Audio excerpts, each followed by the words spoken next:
welcome to session 30. Oh man. The season finale of Outcast and Outclassed. Season one. Season 1. Looking to the future. Boo!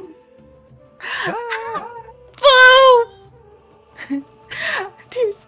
Let's see. What do I have to do? I have to do announcements. Duh.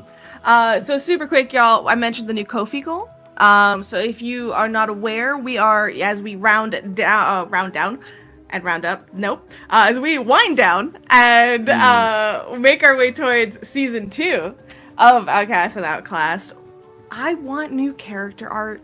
We're doing a lot of really cool things to get ready for season 2. We're going to have new intro videos. We're going to have a lot of fun new stuff to look forward to. And I want one of those things to be character art. But that's expensive and that's a lot. So if you want to help us out with that, that is where our Ko-fi goal comes in.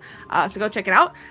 Now, for those that are kind of joining us on the VOD and watching through or listening through the podcast, I can now officially say, as well as since we're talking about this Ko-fi, impromptu addition to the announcement that happened just now. In addition to the Ko-fi goal, we have now a couple goals that if we hit 10 and 12, I believe, individuals, milestones of people in the Breakfast Club, which is the people that support us through Ko-fi and Patreon. 10 is the writing of a Hideaki Ignacy fanfiction. By Star. And by a Star. 12 by Star, by our very own the Star Shinobi. The one and only Star Shinobi. At 12, me and Hideaki himself, Duval, will read this in a audio narrative expose here. It'll be great. And then, what was the next one, Waffles? Waffles will write their first, 15. right? I'll 15. write my first ever fanfic and let people see it for Ark and Hideaki. Cause I'm getting all the boys coming to Hideaki's yard. Let's go. Rivals to question mark. We're titling it. What a great title! Oh, no. What a great title! Disclaimer: none of these fanfictions are canon, as that is what it is, fanfiction. But nonetheless, that's the thing that's happening now. So, two more members of the Breakfast Club, or 4 more, or I can't do math, so whatever. More. But we love y'all very much. Okay, that's literally the only announcement. So now I just have to thank our sponsors, which are amazing individuals, and someone we're going to do a giveaway from tonight as well. I forgot to mention. So first of all, Eldritch Osiris Games, y'all. They are a wonderful group of individuals. They're our first co-op in ttrpg history that write Pathfinder compatible stuff, like all sorts of things, classes, add-ons, items. It's really, really cool. They do a lot. They just recently had their very wonderful first Twitch stream where they did a announcement, a bunch of announcements of all the cool things and all the cool projects that are coming in 2023. You might notice our names on there. We might be doing something with them soon. It's a secret. And we're so grateful for them for supporting the show and sponsoring us. So go check them out at eldritchosirisgames.com. Not just are they really wonderful people and good souls, their basis is a co-op built on the foundation of giving voices to creative authors who don't normally have a roadmap to publishing, which is really, really wonderful and I think a wonderful cause. So go support them. Our second sponsor of the evening is The Crafty Gamer. The Crafty Gamer, y'all, they have a wonderful in-person store in Florida. They have all their goods online at thecraftygamer.com. They make beautifully scented candles called Aromas of Adventure. This is their smallest size. Visible Scott. It's got an edge to die. The big one and the medium one. Look at it. Finale fun candle. thing about the Aromas of Adventure that they have, y'all, is they're all themed and really level up like your tabletop experience as well. So you can literally use them as part of your storytelling, not just for your own fun. You could also use it for your own enjoyment. But this one's called Desert Oasis or Forest of the Fae. That's what I have. which one is this? Or Archipelago, and they really kind of immerse your table and really add a level of really awesomeness. So if you want to go check them out, you absolutely can. And we also do have an affiliate code with them, which is WafflesMapleSyrup. So go to their website, check them out, and you can get 10% off with that code. We're so incredibly grateful to the Crafty Gamer as well for supporting us. Thank you all so very much.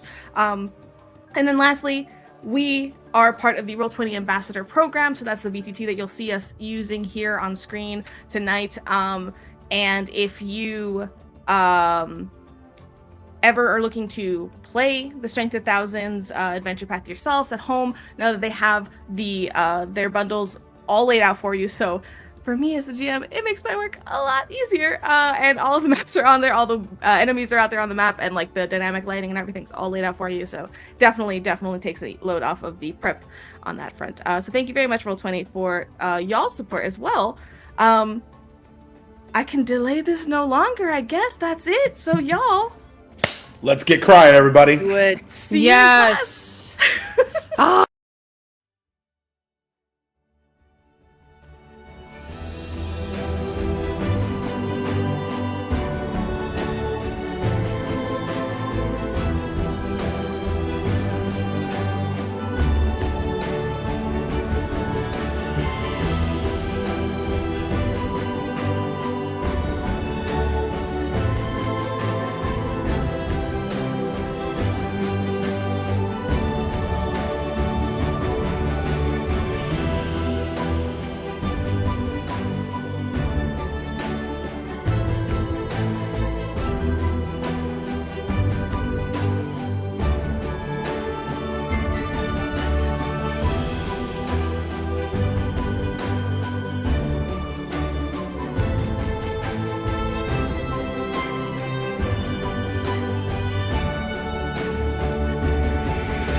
Welcome back. All right, and then Ignacy touches Hideaki's hand. Oh, sorry. Oh. Perfect transition. You take my breath away. Wait, that's not Hideaki's voice. Who is that? Sorry, we were text-to-speeching. Dragon I naturally cannot with y'all. speaking.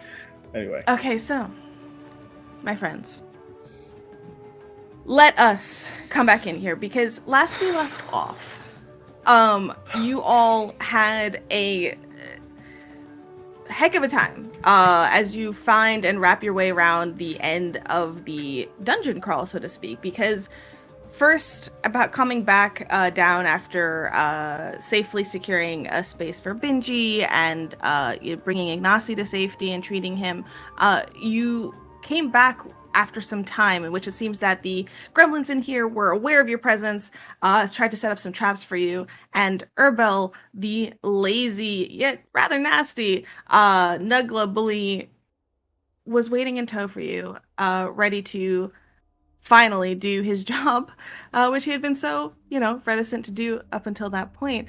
But though definitely, was a little scary for a bit there, by the end of it, all of you just ganged up and absolutely smashed him down successfully. But that wasn't the end.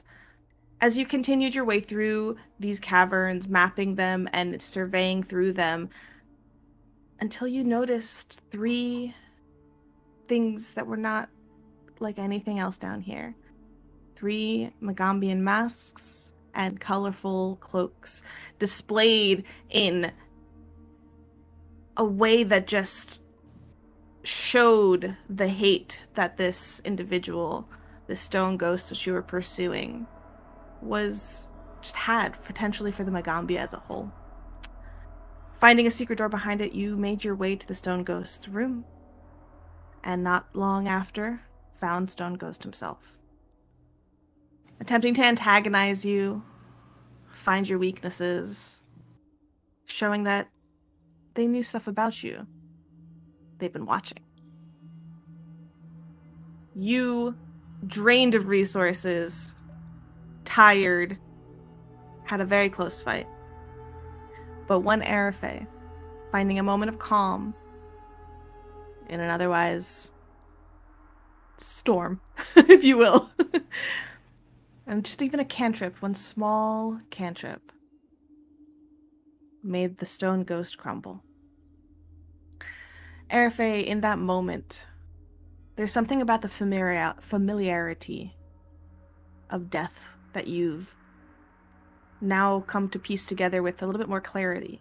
The recognition of some memories that have come flooding back just the other night, just the other day. And in that calm, that rage, you identified a spirit that needed to be put to rest. And that is exactly what you did. Not quite human, not quite alive, not quite dead. This really was a ghost, a stone ghost, and he was more ghost than probably even he was willing to admit. But now he rests, and you find yourself in his room, with papers that have been sitting and soaking on his desk, and many other things around, as you have found, or have noted so far at a quick glance, some sketches of tattoos in the making from one arc that was in his room. A scarf gifted by one fellow student that belongs to Taliatia in the cabinets by the bottom left here. And right at the very beginning, Arafa, you saw your mother's bow, the bow that you definitely had left in your room. And lastly, one red book with gold lettering titled The Followers of Fate. Those are the immediate things that you have clocked so far at a glance, but there's plenty to see here. But in this current moment, we zoom back into play where Stone Ghost lies to rubble in front of you, and I will let you all take the scene.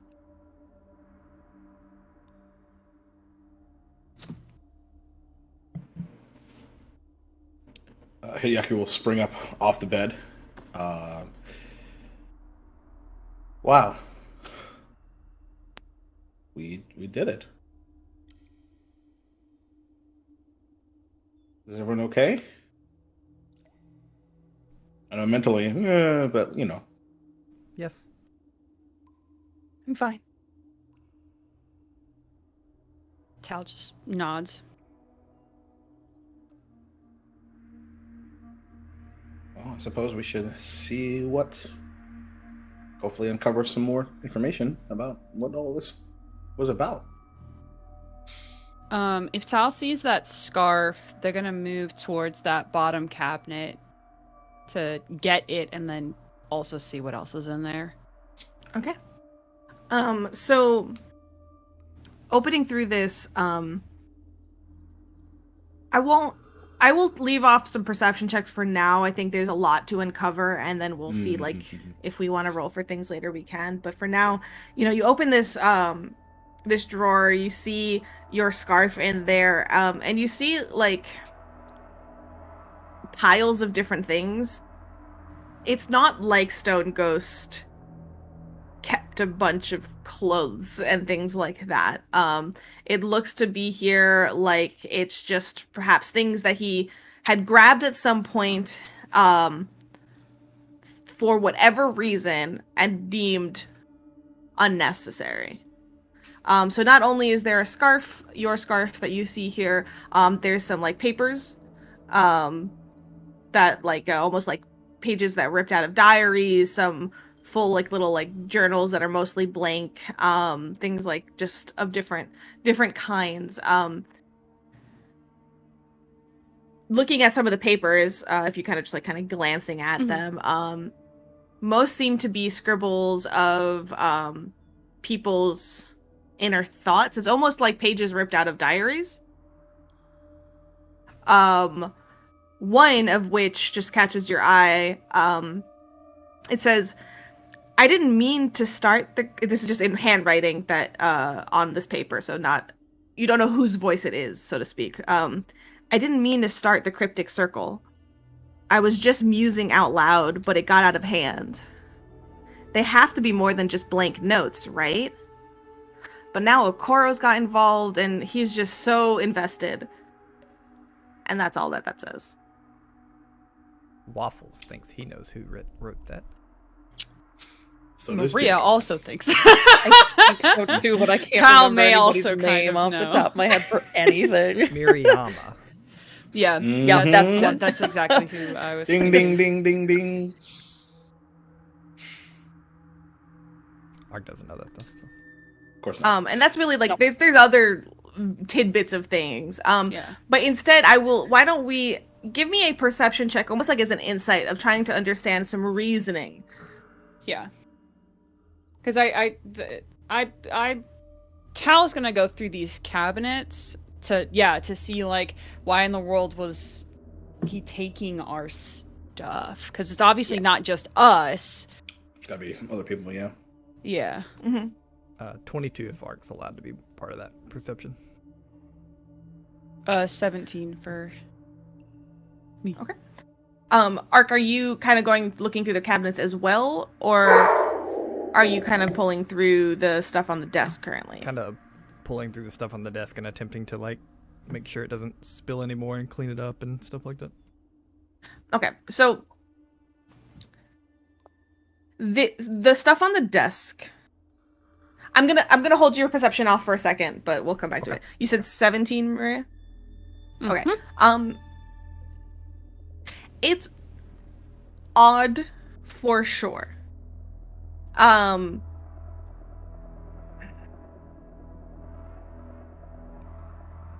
allow it. Yeah, okay, sure. With the 17, that's valid. I think so. There's first thing you notice a lot of diaries or diary entries or things like that. Why would someone want to collect diaries? Secrets, gleaning information, gleaning personal information. It's very good with diaries. But then there's your scarf there, a scarf that was gifted to you by another like student. And your mind flashes back to like maybe a while back where like, or not that long ago, but the other day you're mostly in the tree, the sprout house now anyways. But you remember kind of having gone back to your dorm to like grab some of your stuff and like not being able to find the scarf, which you like to wear sometimes. And you vaguely remember kind of like blaming Nim a little bit, being like, where did you put it? Like, where did you squirrel this away? And then it kind of clicks, like, what if some of these things were taken because of their sentimental value, or to start arguments, or to like get between people? And it looks like, as you confirm as like going through more of the random things that are in here, that they are mostly sentimental value or secrets or information. And it's like almost like, he was hateful, he was angry.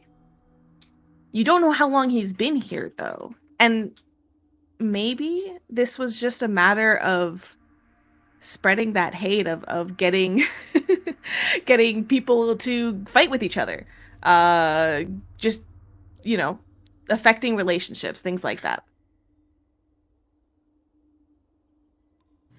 Tal doesn't like him very much. Shocking. So controversial, so brave. I know.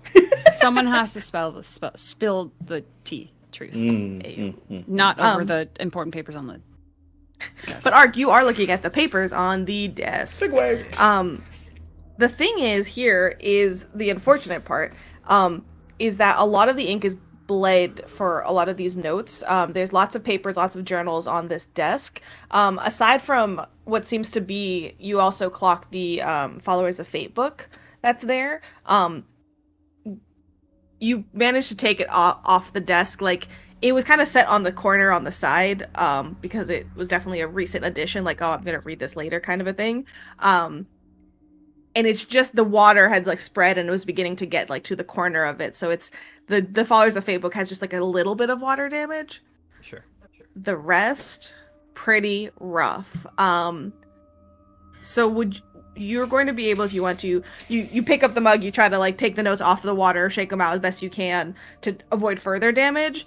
But at this point, it's going to take some deciphering. So to try to look through these notes and see what you can find is going to be a decipher writing check, which could be nature or society. Ooh. I'll make a society check. Okay.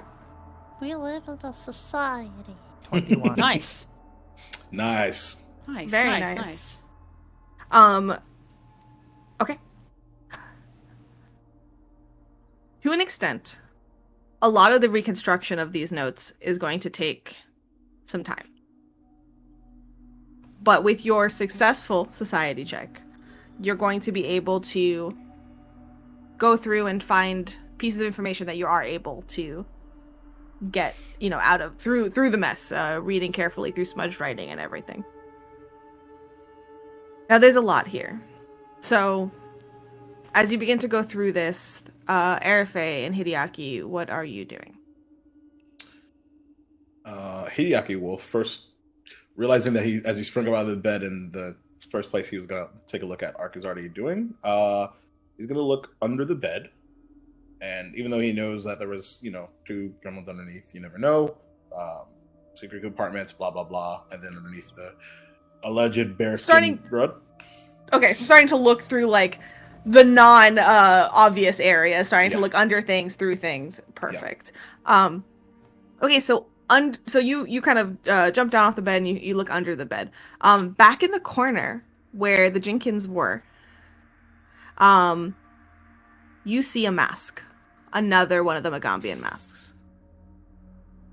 I believe, has anybody made a successful, if you guys don't remember, that's fine. But like, I feel like at some point y'all have learned about the Jenkins, right? Has anybody done like a nature check on what Jenkins are? That type of gremlin? Because it's one of the ones that you haven't technically fought.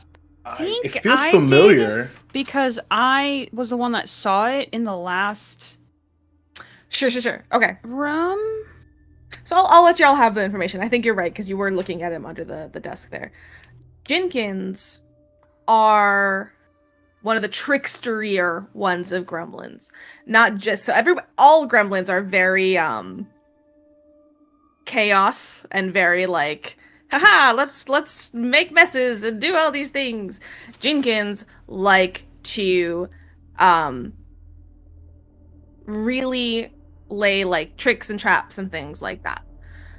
Specifically, one of the things that you've learned about Jenkins is that they can, a lot of them together take a long time to do so, but they do little curses on items as well. And looking down at this rhinoceros, or this mask that's on here, and it is to say it, looks like a rhinoceros. It looks like maybe that's what they were actually doing under the bed. Looks like they were just working on trying to curse this mask. Whether they were successful or not, you are not sure. Fair enough. But you grab that mask as well. I do. Looking through the rest of the room, you don't find much else aside from the same things that, Tal has found, but nothing hidden. Nothing under anything in particular. Not that you would have heard this, but Nim, was right. That's a very nice bearskin rug. And you can. Really ties the room It is together. exceptionally well made, and is technically worth 30 gold. If Jeez. that is of interest to anybody. Will it fit in the bag? Bag of holding. It's true. Y'all, if whatever you can fit in this bag can go to the treehouse, is all I'm saying. Yeah, you know what? Bad He'll grab it and Okay. try to roll it up. Hey, Arafe,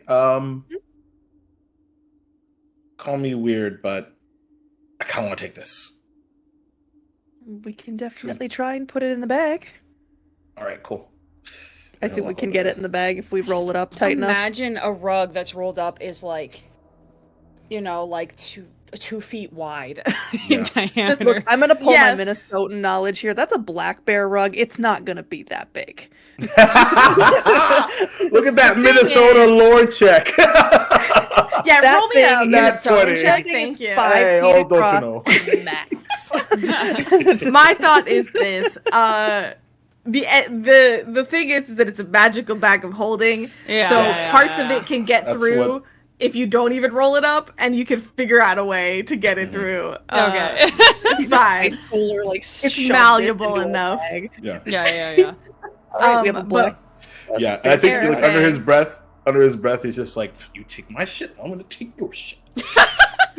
I want to let it be known that the GM just gave us the okay to put a full live black bear in our bag later. Valuable to do it, right? It's all about it's levels. I heard the Yeah, words. yeah. I heard the words. It's malleable enough. Yeah.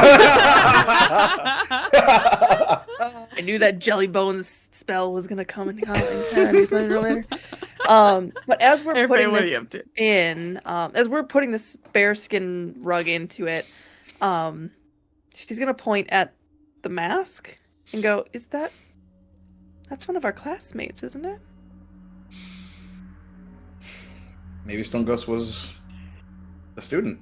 It was one of the names that I didn't write down because I was frantically writing down what everybody had, but we do have someone that had a dire rhino mask in our class. But I don't know this who it did is. not- This is Ignacy, and then the next person I didn't write their name down. Nice. I will go look at my notes, but you do Future know this is fanfic. not a dire rhinoceros, Okay. but a regular rhinoceros. Okay. So I guess then I know I moved over by Hideaki, but the thing that I'm standing by my token is next to, is that a table or is that a trunk or what is that? Right here. Or a bench. What do you want it to be? It's a table. I mean, it was one of those just like a couple. Tal has the bookshelves. Right, yeah. yeah. Art Right. has the desk, I would Hideaki like to has do the searching. I would yes. like Yeah. to do interpretive That dance. sound right. You On the stand up table. on the table and interpret Coyote the dance. Ugly. No, I guess the last thing is as she sees everybody else doing that, I guess she'll just go like, I guess I'll check out the tub.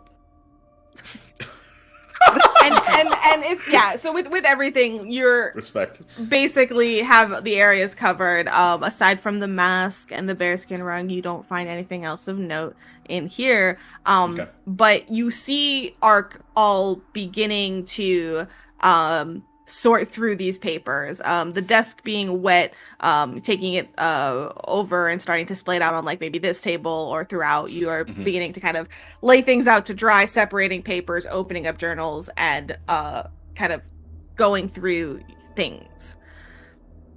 No. Led by Ark, you all begin this project of deciphering. If anybody needs some time to refocus, they can do so now, as you kind of go through. Good idea. So here's kind of the general pieces that you go to find. Incriminating journals, some maps, and notes, mostly, are kind of the types of materials here. Again, you'll need to spend truly hours drying this out, repairing this to get the full breadth of everything. But with that successful check to decipher the writing, this is what you are able to glean. Led by Ark, so at any point, Ark, if there is information that I say that you would hold from anybody or otherwise, this is the assumption that is being filtered through you to some extent. Okay. The notes and maps concern the Magaambya grounds, including access tunnels, subterranean rooms, and other underground places that Stone Ghost was attempting to reach by digging, which you saw at a quarter of the space down here. Mm-hmm. Specifically, you notice a more detailed one to the map that you had from the other room of the Spire dormitory. And you see to the right, and I will point this out to you when we go back to the other map with the Spire dormitory, you see denotion of a maintenance hatch in the Spire dormitory, in some sort of like hidden little hallway by the baths on the right. Okay. And according to the tunnels, they have dug tunnels to get to the area of the maintenance hatch, basically, to be able to get up into it and into the Spire dormitory. Beyond that, the journals detail some of Stone Ghost's plans.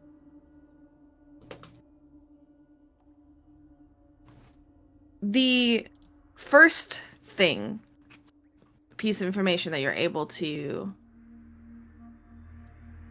see is some of these notes are far older than others. Some are more recent, some are older.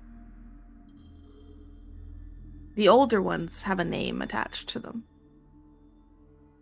The name reads Uduak Basni. Uduak, then Basni. Uduak. You spelled that exactly right the first Nailed it. And you wonder if perhaps this once was Stone Ghost's name before he took on the moniker of these gremlins.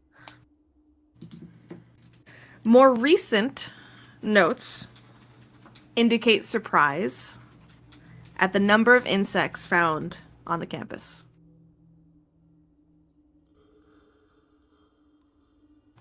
Followed by delight when he realized that the digging insects could help create that network of interconnected tunnels beneath the school. One note in particular reads something like, "Not clear why so many insects are drawn to campus, but the gremlins do find out keeping them in line. I have the gremlins working the insects to death to take their little minds off the fact I'm doing the same to them too."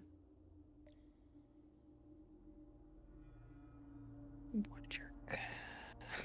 And beyond that, you do see that the insect attack on Tireless Hall seems to have just been the first of several attacks that he had planned and detailed, aiming to inflict just greater damage and death upon the Magaambya.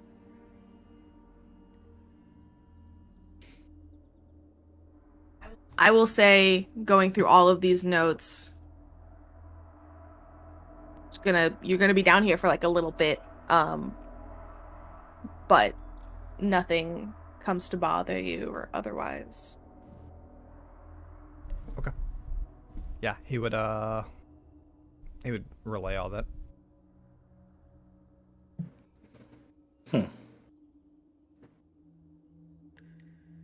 Holy shit, Waffles. You just typed most of that. Yeah. Yeah. Outstanding. Take a hero point. Oh, Hey! Let's go. I'm a typewriter. Waffles is voice to text.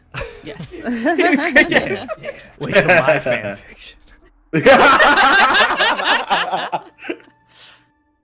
Hearing all of that, I think that Tal takes a beat, and then with like a furrowed brow, speaks up and says, How can someone be filled with such hatred for people that they don't even know? Maybe it was about hurting someone else. I think it is Maybe- unlikely they didn't know these people. That's what I mean. It's also mean, you certainly wanna impossible. make me... Sorry, just real quick throughout this, can you make me Airfay a Arcana or religion check? Which one am I better at? What was the first one? Arcana? Oh, well. Mm-hmm. I'm gonna hero point that because I'm not going with a 1. That sounds good. That will be a 15. Okay. Continue. Damn it. You're going to the wall of shame. There it goes. And they're gone. You know, something that's been bothering me since we saw the masks, and then especially now. What if Stone Ghost was a student and the revenge is against something that happened, like to them or that they did? I was thinking they Oh. were a student or knew a student, yes. Maybe their parent was a student or their brother or something. Mm-hmm. Or perhaps maybe he was supposed to come here like his family expected him to, and Magaambya wouldn't let him in. Like a rejection? Rejection. That seems None unlikely. of that. None of that seems. That seems very silly to put so many people's lives in danger just because you are upset about something. What would you do if your brother was killed by the school?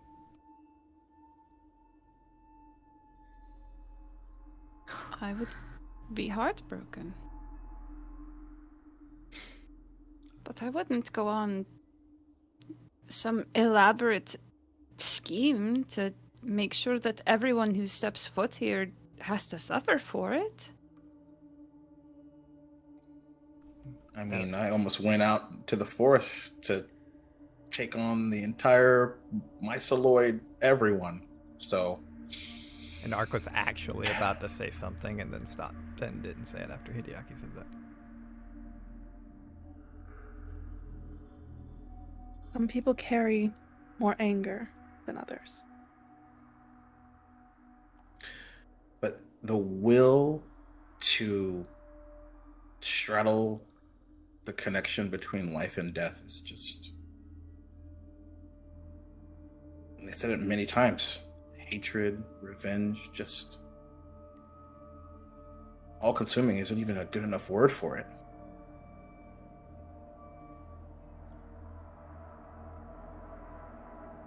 We did the same though. What do you mean? The line between life and death and shredding it. Yeah, I guess so. I feel no hate. I thought I did at one point, but I don't either. I kind of feel sorry for them. I don't. Not in the way that they... More, I guess not for them, but sorry that whatever happened to them that caused this, whatever this is, and took them down this path, you know? Sure. I don't feel sorry for them either. I think they were just too weak. If we had lost here, then they were doing the right thing, likely. I mean, I'm certain that they would have been justified regardless. Or at least felt that way. Sure. They certainly were saying so. History is written by the winners. That is true. That is true. A line arc that you've heard Iska say so many times. Yup.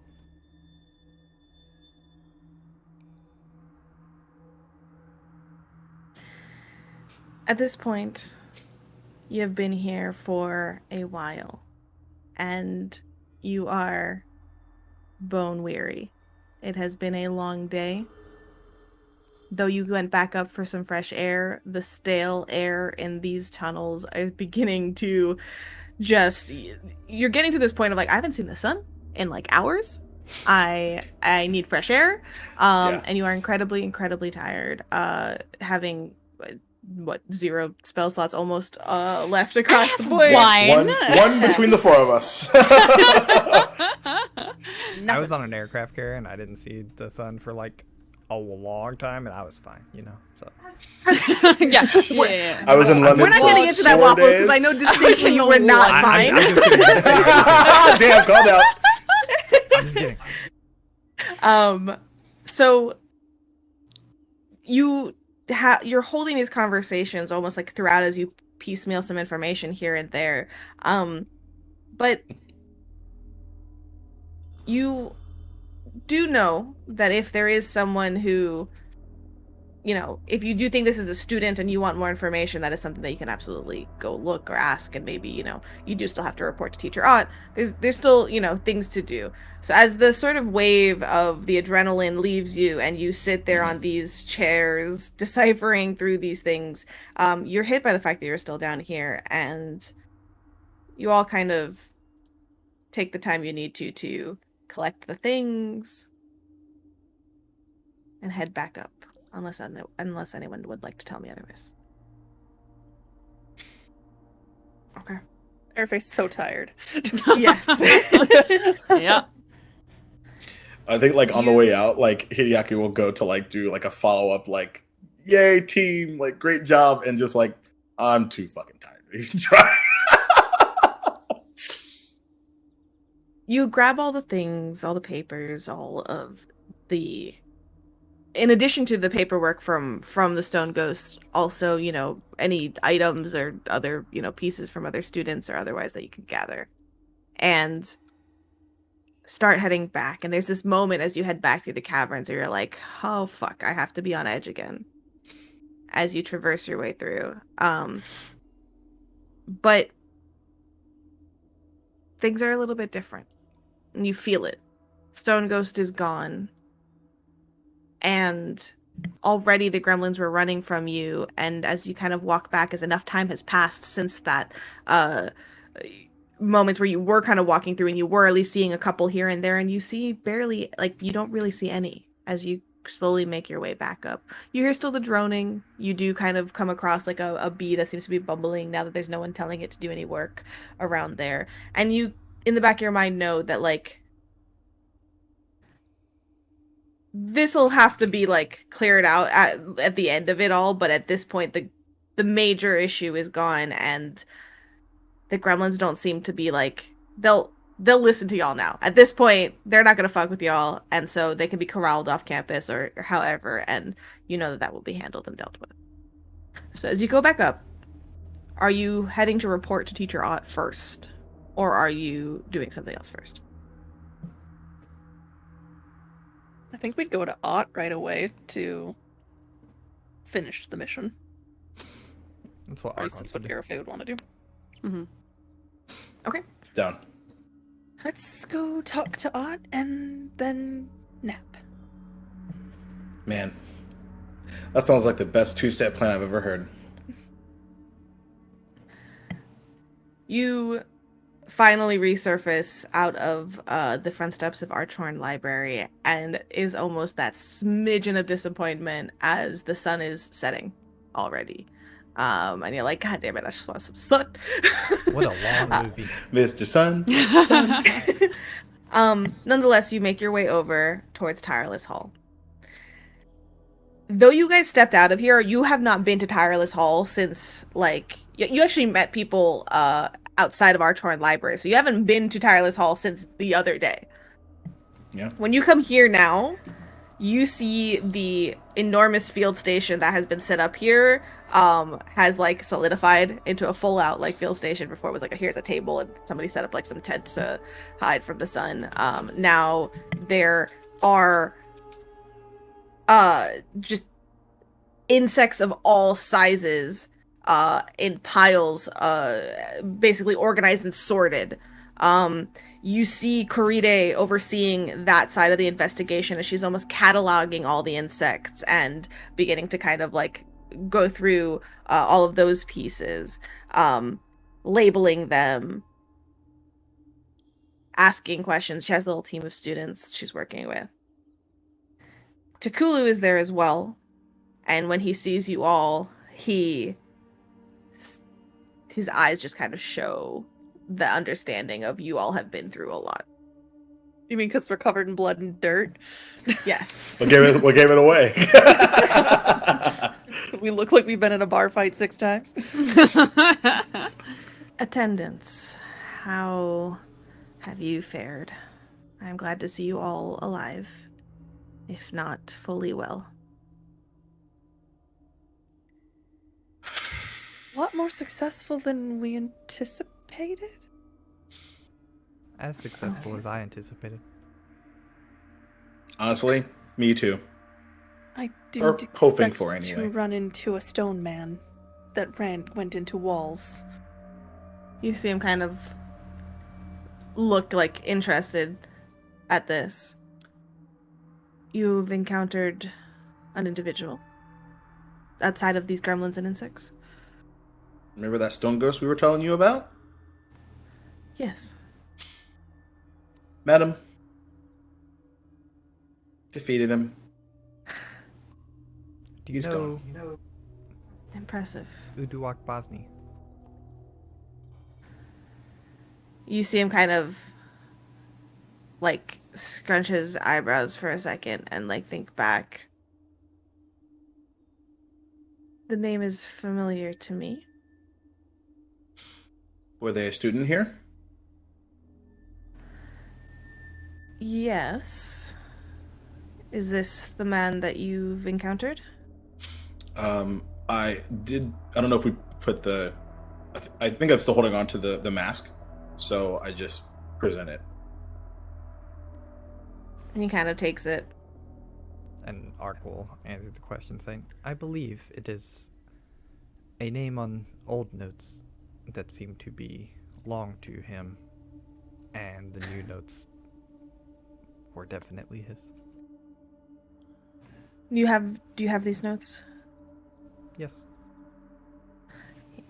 Do you all give him like the stuff basically? Ark has committed them to memory, but yes. So you begin to kind of pull out all of the paperwork, which he begins to take from you and place like on top of the one of the field tables. And Ark would have grabbed the other 3 masks and cloaks and stuff as well. I had Sure, the masks in the bag, but I will take those out and give Okay, those to okay. Ark since he's handing things over. At this, like Takulu's face kind of falls a little bit into a deeper frown. I see. And you see him take those and lay them out like respectfully on the table, each mask at its own spot, and he kind of folds the dirtied cloaks. The cloaks less seemingly like important to him than these masks, which, as you all know, are representational, are not just that, but you've felt the imprint of your own true self into these, even in the short time that you've had them. He kind of nods as he goes and like sees just the sheer amount of notes. We will be working on solutions for hours, maybe days. He gives you all like a smile, a warm smile. There will be time for you to give me a complete report of your findings tomorrow morning. For now, I'm giving you all a very important assignment. You see Arafay Go like, home and rest. I was like, when he says that, you see Arafay's face just kind of go. Yeah. oh, got it. And he meets that with the go home and rest. Were they a group together? These 4? I am not sure. I will have to take a look and see whose they belong to. Okay.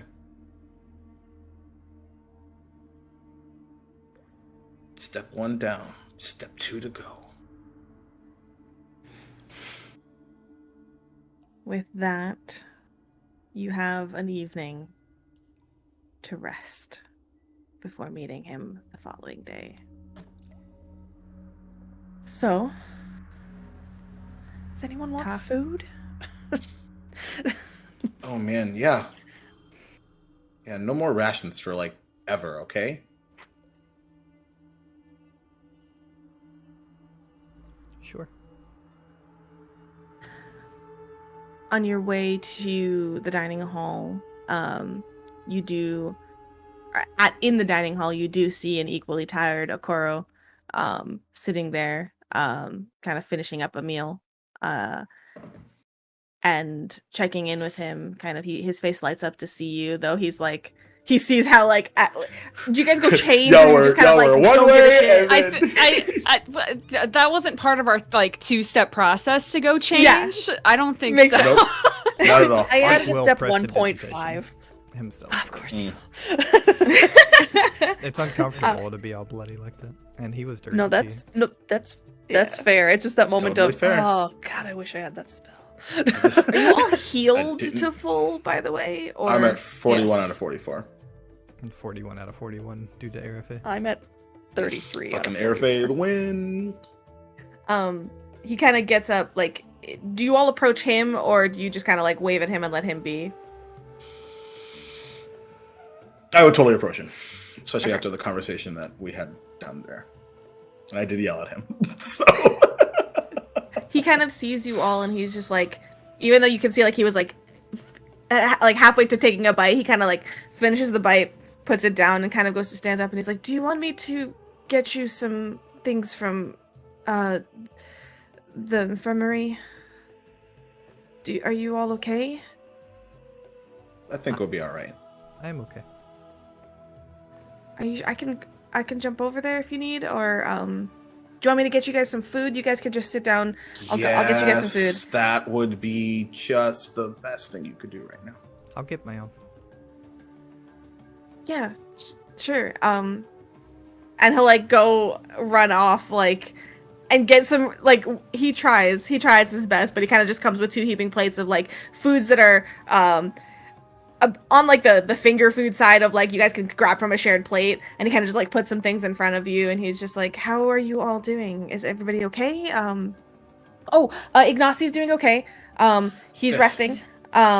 And he told me to tell you all he'll you know he makes that's too much info. Sorry. So he I like too he'll much make you info. things. So he does alchemical things. He makes like he's good at that stuff. He said he'll make you all whatever you need. If you just no, not indefinitely, only 2, I think he specified. Each? Yeah, because you all helped him. He doesn't like debts. I think it makes him kind of uncomfortable.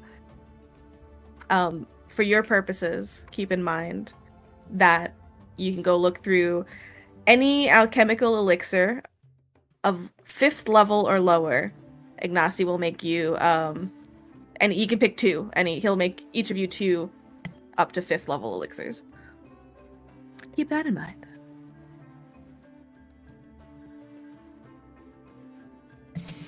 Also, I thought he was gonna make us 2 things total, not 2 things each. So I'm like, oh, there's gonna That's be why I conflict. asked that. Because I was going to be like, 2 things? Really, buddy? We saved your life. You do see this look on Okora's face. He's just like, "That's what I'm going with because that seems nice, but hopefully he doesn't get mad at me for committing to that." Like this full look of like, well.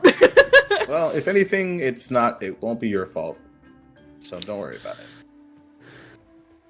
At this point, like even though you see him like run around, like he kind of sits back heavily in his seat, as you also like join him at this table, Mhm. and you see that he's also tired. How are you doing, Okoro? It was a hard day for you too. You enjoy Yeah, it's fine. I mean, we did, we tried to do our job. I'm a little ashamed, to be honest, because I couldn't do anything for Ignacy, but I'm so glad y'all were there.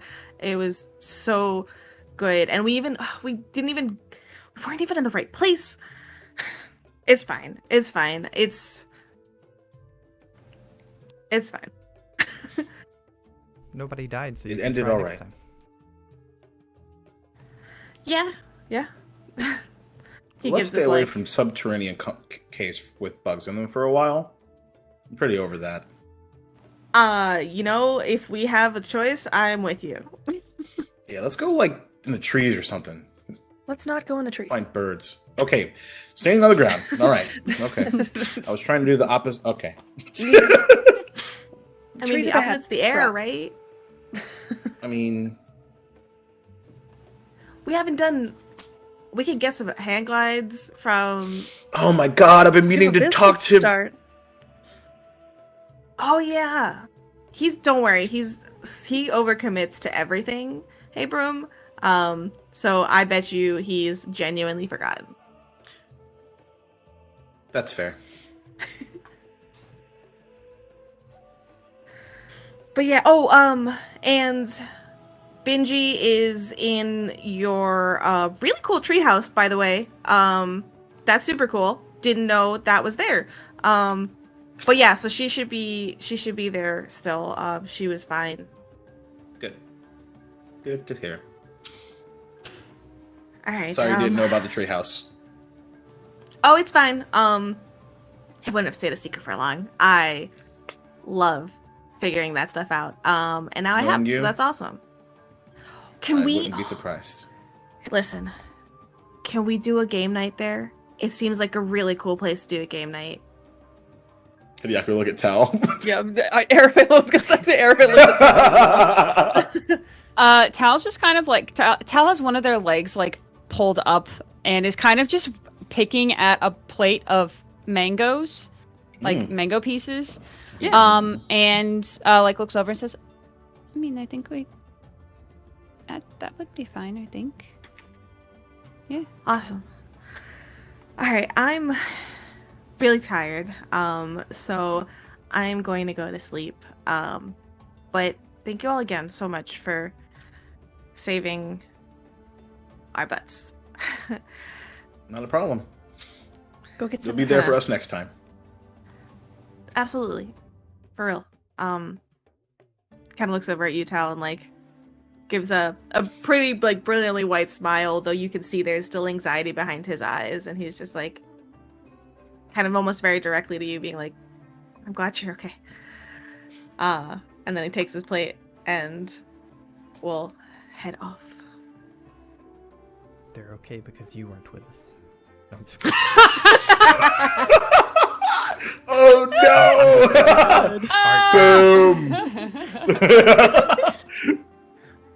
Oh my god, Ark, you can't just say we're glad you're not with us. God. It's at the cool. We're at the cool kids table. everybody dies when Okoro's around. Uh-oh. Two for two. Yeah, Ark's just sitting there with a very specific plate of food and letting everyone else talk for the most part, unless addressed.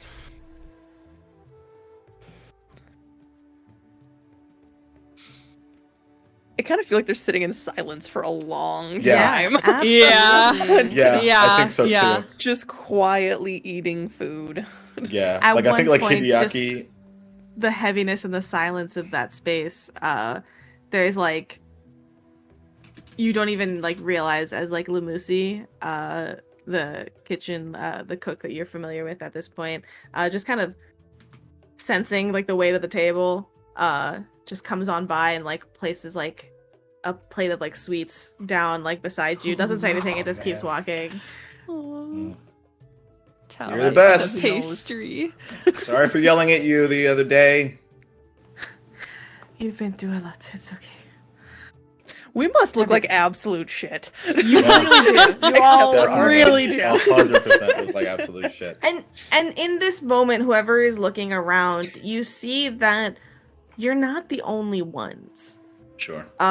There are, the students that are here as the evening winds down, like there are other people that are covered in dust and dirt. You know that there's other people that have been exploring different tunnels around the school. Beyond that, even though not everybody is, there's been people that have been running back and forth across campus, doing people's bid. the whole air of the campus as a whole is a little bit shifted as you kind of sit in here. And it's odd to notice because the other day, right after the attack, you all left and went to the circus. Yeah, And the contrast is rather heavy in the air. sure.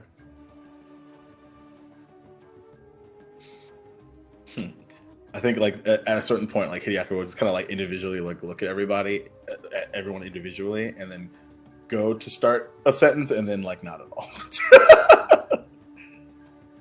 Yeah, if the silence hangs for like 5 more minutes, Ark will finish up the food and, without saying anything, stand up as if he's going to leave.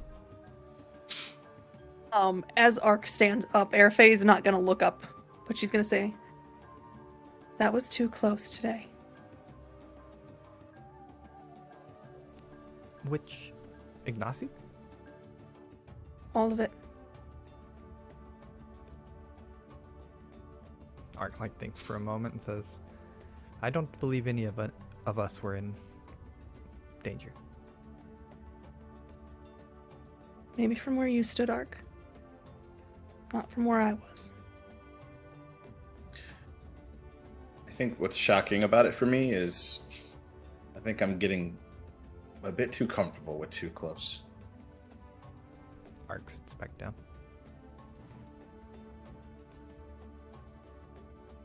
I think we will live too close for a long time in this school.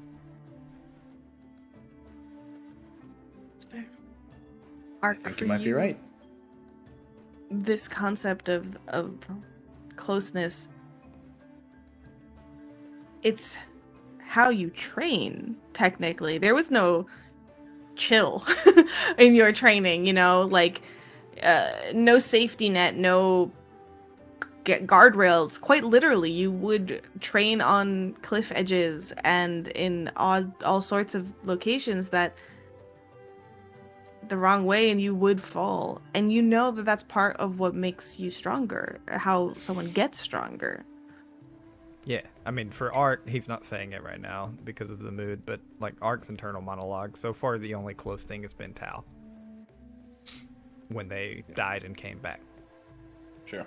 Like, that's close. Near-death experiences are close. But other than that, nothing is... Death experiences. They were dead. Sure, but they're not now. Literal so... death experience. Yeah. Makes sense. In Ark's mind, like he's like, death is permanent, and they're not dead. Right. Therefore, they never died. Logic. I do want to say that I think, though close, I think that I'm really grateful for all of you, because I don't think that if one of us was missing from really everything that's happened, I don't know if the rest of us are able to resolve it or make it out. I agree. I could. You know what's good about you, Arc 2? I believe that you believe that. He's not. I don't think you could, Ark.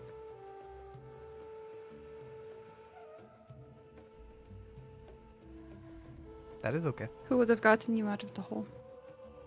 I would have.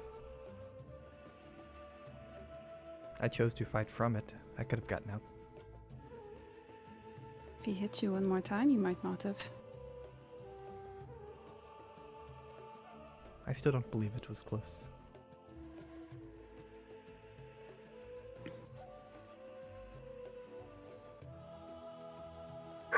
Like noisy sip. He's taking a tone of like, I hear you, but this is what I believe. Mm-hmm. It's not like a super combative tone, but he's not. Yeah. That's exactly how Hideaki read it. Yeah. Arafe's not you. saying anything, but you can tell there are wheels turning. There's things she wants to say, but she's not going to do it. Sorry, can I say one more thing? Based on some things he's been learning real quick, Ark will look up at town and say, "Do you believe in fate?" Tal chuckles, but not. There's no. There's. It's an ironic the irony, not out of mirth. Humorless Ah. chuckle. In a way, I don't Then- really have a choice. Then if I was meant to die, I would have died with you all there. Or not. And vice versa. Tal lets out like a long sigh, audible sigh. There is. So what I believe about what I've seen when it comes to fate is yes, there are some things that can be written in a cosmic or grand way that could happen. But fate can be changed.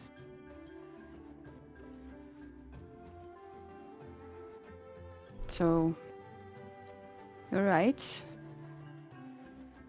In one path, you were fated to die there with the rest of us. In another path, you could have died going in alone. Any of us could have. In another path, we're with different groups, and there is no stone ghost. There's something else. It is like a tree. And all of those paths are able to be traveled at any point? Or is it always predetermined? He's like from a curious point now.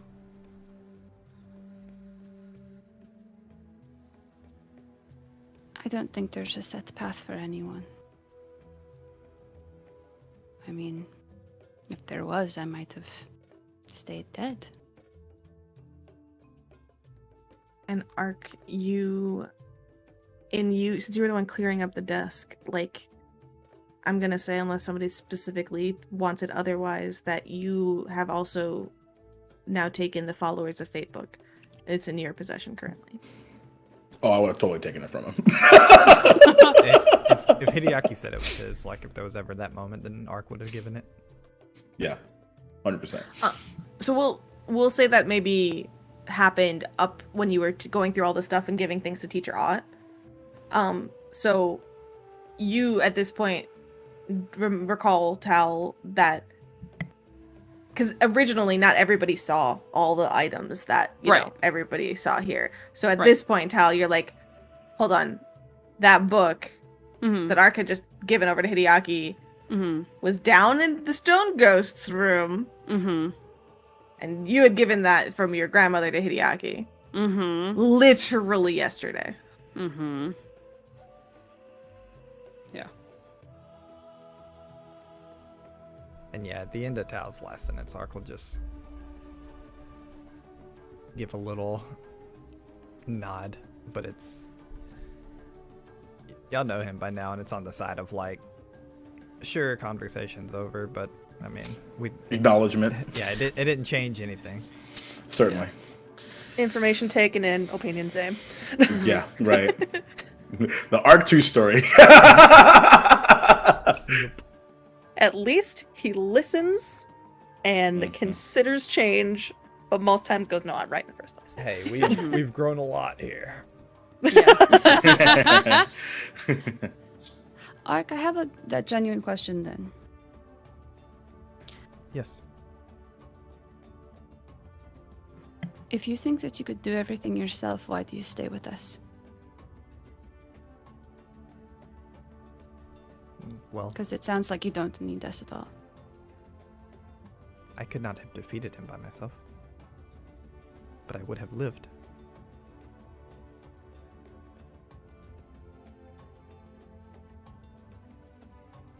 If I were to walk in that room alone and saw him, I would leave. Oh. I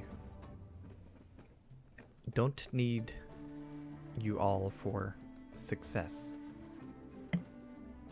I only need you all to succeed at a greater task.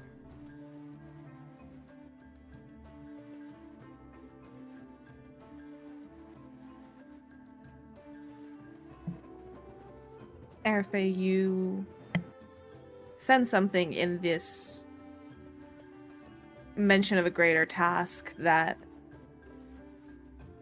Ark's not one to like philosophize this like greater obscure task. You think there's a specific task there. Yep. This has been on Aerofay's mind for literally 15 episodes. Ark, Yes. why are you at the Magaambya? What's your goal?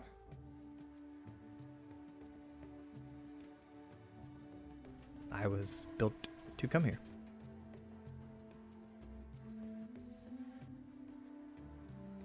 But then there's no end point, then you're done. Hideaki wants to help over Nozan control his power. Tal wants to understand their powers. I want to become a better healer.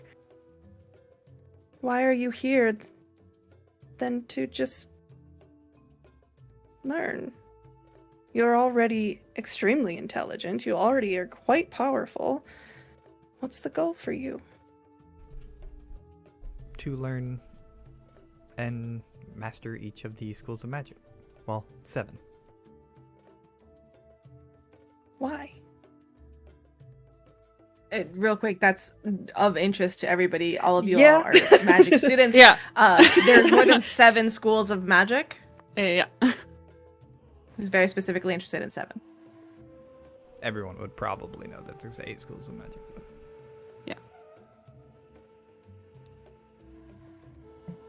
what did Airface say? You said why 7? Just why? Oh, why? I guess it was more of Like the overarching, like the above overarching Yeah. why. Like, I mean, we each have a goal point that we're heading for a reason. And for Aerofay, she's been having a very hard time because Ark just seems to have just to be here. And we've never really asked, like, what do you want? And I know Aerofay hasn't asked because Ark's been wondering what wanting is and things like that. So it's like she's trying to ask an emotional question and been trying to figure out If how. I can add a piggyback question, or I as Tao can add a piggyback question to what to help maybe clarify the generic why. Why did Iska send you here? There we go. To learn these 7 schools of magic. And then he turns to Airfay.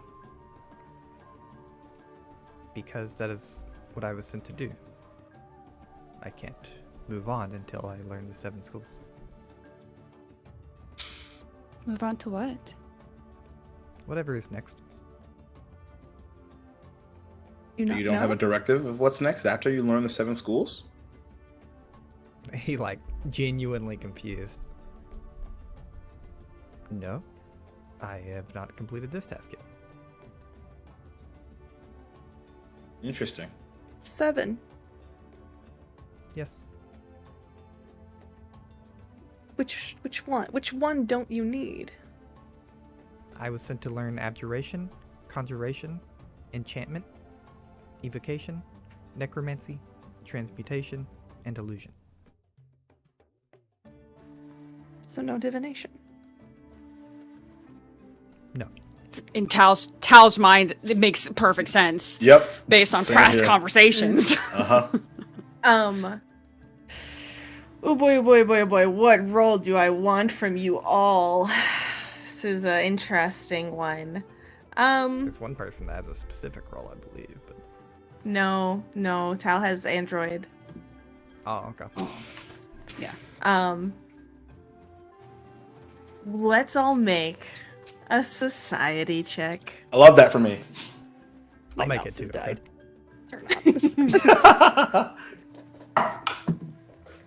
Natural 20. Stop it. 28. Which one did you say? Society? Yes. Oh, I don't even know why I try. 4. I'm society as fuck. We live in one. We live in a society. Sorry, my headphones were needing charging, so I took them off for a few seconds. What were the rolls? 28. Maria. We literally did it at the same time. 22. That's so cute. N-Star. Mm. That was a 3 for everybody. For the podcast listeners. Ark, you remind me, this is as a GM question, remind me about your character choice. Do you, in character, have you been told vaguely about the 7 and without spoiling it out loud, like, do you know tidbits of what it's connected to in character? Very loosely, I believe. I don't Okay. believe I would be given enough to like even follow up on the logic. Like she wouldn't have given me enough to follow up on myself. Okay. Hideaki. Your natural freaking 20. The reason this particularly stood out to you is because you remember reading one time early. It was like one of those like classic, like, oh yes, I want to learn everything about magic. And so you read about the history of you know, these things.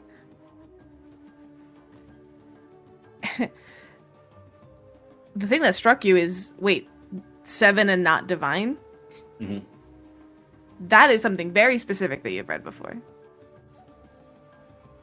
7 schools of magic is something about an ancient civilization called Aslanti. The Aslanti civilization was built around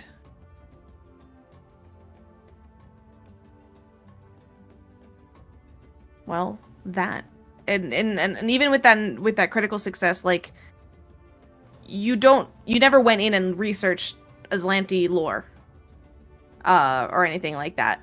But it's just one of those tales of like, yes, this ancient civilization built on the foundations of 7 schools of magic, you know, like that, just that, in passing, in one of those history books, and it just pings because of that 7.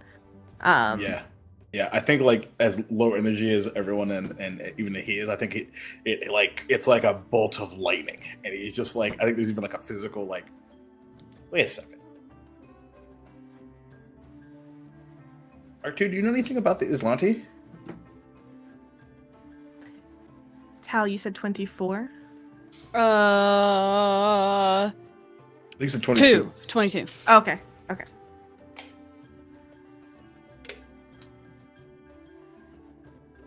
I mean, that is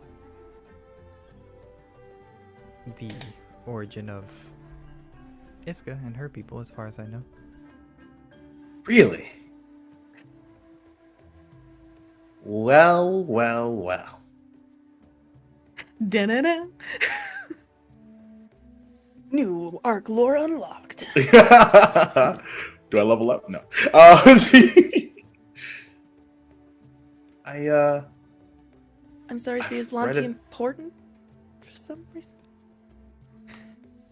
Well, With my 4?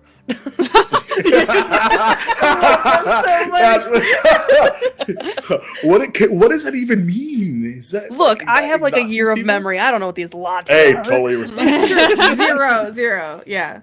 And Tal, like, I mean, when you got your powers, like, you definitely looked into things, but this is not something you've come across. Yeah. I just so happened to have been like reading a random like history of magic book and came along an excerpt around that, and it's just been kind of sitting back in the old memory banks until now. That's really interesting. Do you share specifically the 7 schools of magic is related to them? Yep, yeah, I share the whole diatribe, and it probably sounds like, you know, like the Charlie Day meme of like, and then It's actually very, very surface level. It's very much just, there was an ancient kingdom that had been destroyed. Mm-hmm. Yeah. I more that mean was like about he's the seven just schools of magic. like but his level of like excitement gets into like typical like Hideaki territory when like when the Yes. light bulb goes off. This is like when you ask Um, a nerd about TTRPGs. Right, and like the kernel of information is surrounded by like, and then like that day, like I remember so vividly, like it was raining, like that kind of stuff. Yeah, Ark will kind of nod to it a little. I think that makes sense overall, because that is what Iska studies. So if that is how she trains in magic, then that's what she would pass down. If we research this, would that help you in some way? Unlikely. I imagine Iska's done way more research than any of us could. That's, I suppose, fair. Is there anything that we can do to help you?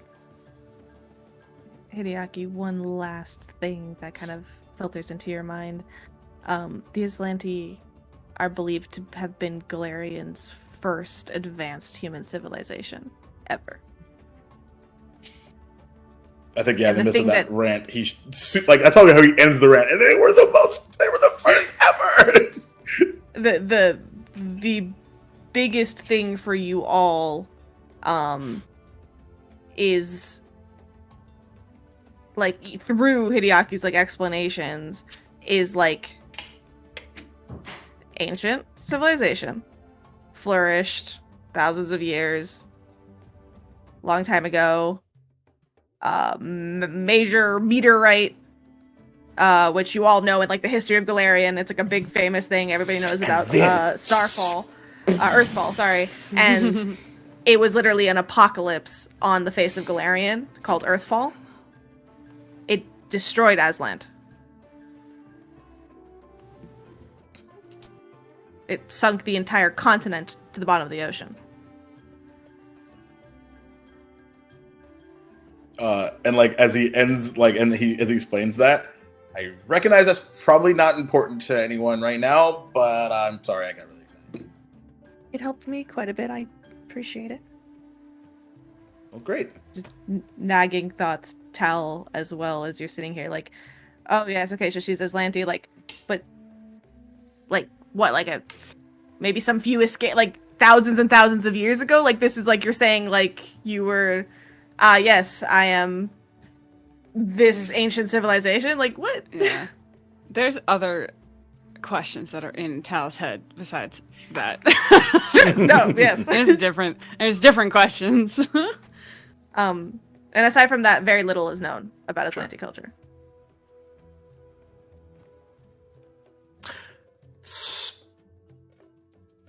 Curiosity sidebar. And he points to the back of his own neck. I mean to ask, what is that? What's back there? Ark looks at the back of your neck. I don't see anything. Good. Now, thanks for checking. But I more mean yours. Oh, you mean this? And he just like pops open the panel. Jeremy has not seen that before. Oh, Oh, because he has seen it. He has seen it like once before. you open. Yep. You I I do. think he literally right, says and- that. You open. Tal's the only one? Isn't Tal the only one where you've said that you're like an android? Yes. I literally asked Waffles that earlier today. He knows he's 5, so I mean, she's Yeah. put 2 and 2 together of, they're probably not a normal humanoid. Yeah, I told Or a Hideaki run-of-the-mill today humanoid, the I'd only say. two things that he said to Arafe and Hideaki were the first line he ever said when they came to the school was, "I was Which you built, just said earlier. I was built to come here," Yep. Yep. and then he said he's 5. Yep. That's it though. Yeah, so 2 and 2 has come together, but she didn't exactly think that, his body opens up into compartments. Would you mind if I just just look? I won't touch anything. You cannot. You I can't look? No. He closes it. Oh. Oh my god, Hideaki, you can't just ask to look in people's openings. I need a collection of these. Art blushes. Fanfic starts here. I'm just kidding. The book's just called The Opening. The go. Hideaki Goodbye. Art Q story.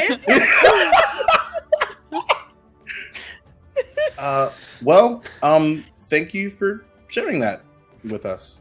The That's, two of you realize that Tal does not look surprised, shocked, or anything by this revelation.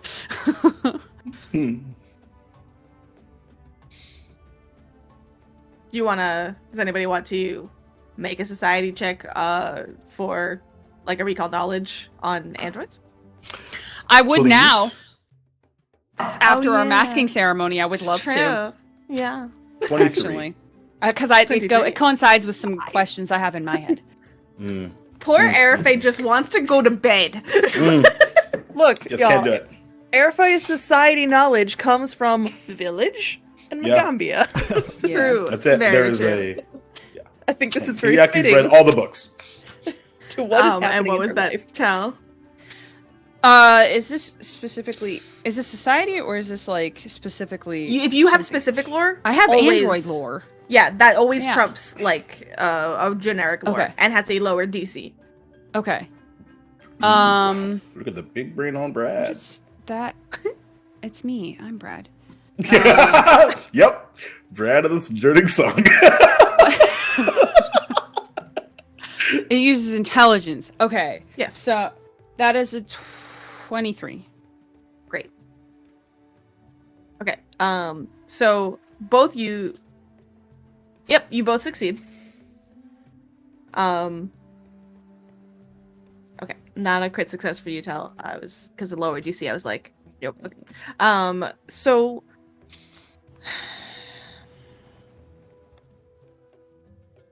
Androids in general, and I'm curious how you all tell your knowledge almost your mask glows a little. And some of this information as you try to think of like, okay, we're talking about androids. What do I know about androids? It's the first time you've kind of brought yourself to think about it since the masking ceremony, since you've received your mask. And so it's a little bit of a surprise to you as you feel sort of like information enter your mind that you did not know. You like not from any, you think of something, you're like, oh yeah, I remember reading this, or like, oh yeah, I remember my parent telling me this. Just comes into your brain, and you know it is true. So between the two of you, androids,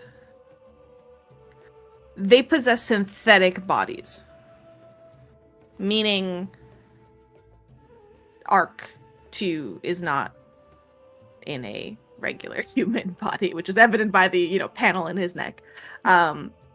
Beyond that, though, you do know that androids do have living souls. I'm not a robot. He's a real boy. That's it. I'm Pinocchio. Yeah. You just don't lie because it's all that blunt truth. Yeah.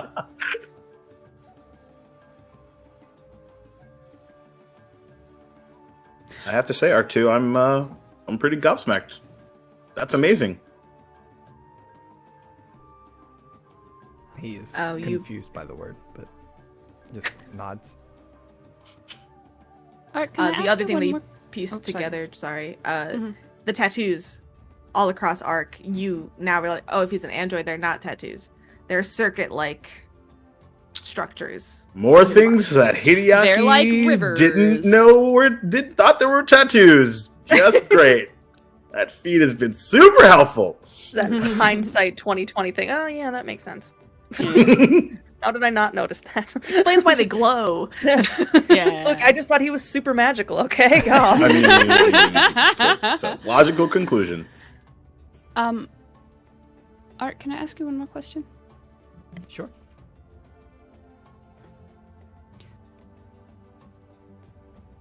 Do you know why Iska built you and presumably another another ARC person? Why another? Well, I assumed, and based on other conversations I had with you and Iska, that there was another one.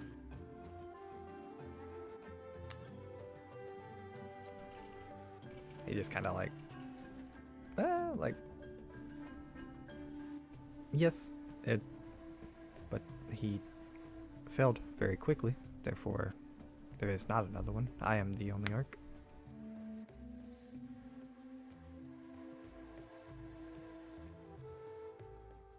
But Okay. Did Iska tell you that? You were the only ARC? yes, well, she built another one. Or she knew of another one, I should say. But Waffles will step back on that. She has mentioned another one. She never said if she built it by hand or anything. So I think he was more delineated around like the term, like only like R2 precludes Arc 1, and just said you're the only one. And trying to connect the pieces. Now they're the only Yeah, one the now only one now. because Like, the Arc other 1 one is no longer... no longer here. Got it. So Got therefore, it. Arc 2 is the Got only it. ARC that there is. Got it. Cool. Did you know as far as the other one? no, I do not. And as far as the reason she built me, I have answered that. It was to come here and learn the 7 schools of magic.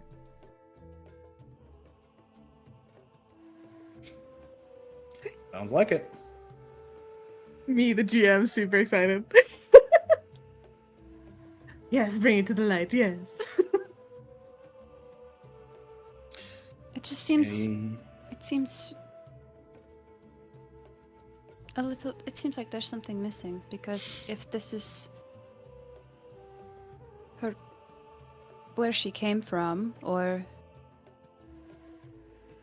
something, I feel like she would know this already. Or maybe she does, and she just hasn't told Arc 2. Like maybe Mission 2 is waiting for it's a prerequisite. I am sure she knows more than I've been told. That's exactly what I mean. You don't get told about the mission you're going to go on in 10 years. You get told about what's in front of you, so you can concentrate. I wish that was the case for me. It should be. And it is not. Arafe feels that one a little deeper. You all converse as you finish up the foods in front of you and transition back to your dorms. Let me take you all real quick. Oh yeah, we were supposed to talk about the map, weren't we? We were. Yeah, Syrup was gonna show us something on the dorm map. Yes. Are you all there? Hi, Are you all Amber. here? You are here. Okay. At this juncture, let me bring you all. It was like 10 years since we've seen this map, dude. I know. Where is Arafe on this map? I'm down there. Oh, it's hiding behind my letters. Okay. Oh, Good wrong job, one. camera chicken. This is your first foray into the dorm. Jeez, what are you, an intern? Based on so you return and this conversation dwindles. You are without a doubt left with more questions about Arc, and you can have asked more questions and things, but the results are the information that you have received, and not much else is able to be gleaned, at least with the information that you currently have. As you wind down and head back to the dormitories, you head to the east baths, or the side of the east side of the building, and basing off of the map that Arc has, memorized and triangulated, it takes you some time before you find that this wall, and you note technically the shared wall with your room, Arafe, is a secret door. And this secret door leads down a thin hallway. If you look sort of like at the floor plan and with this reveal, it makes sense. Like, you know, from one angle, you're like, okay, my room really only goes to like here, and this is a little bit past, and I thought I shared a wall with the baths and the washroom area, but there's actually this sort of extra space that was unaccounted for. And then this little buffer between, there is a maintenance hatch, which with a brief, you all are tired and are not going to like deep dive here, but you looking through the maintenance hatch, you do see that it is, it leads down to like what first is just like a maintenance tunnel, basically.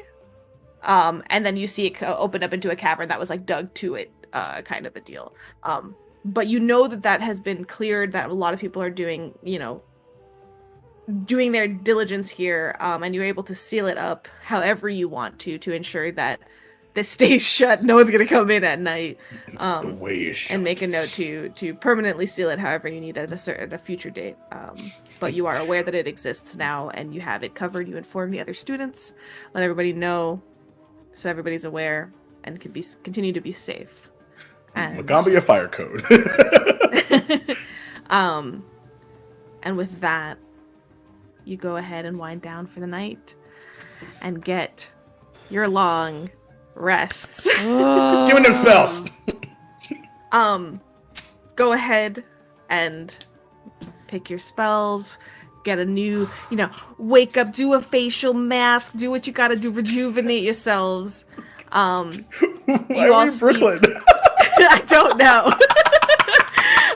But you all sleep deeply and exhausted, knowing that the following day you will be having more information from Teacher Ott as to the situations on the school grounds.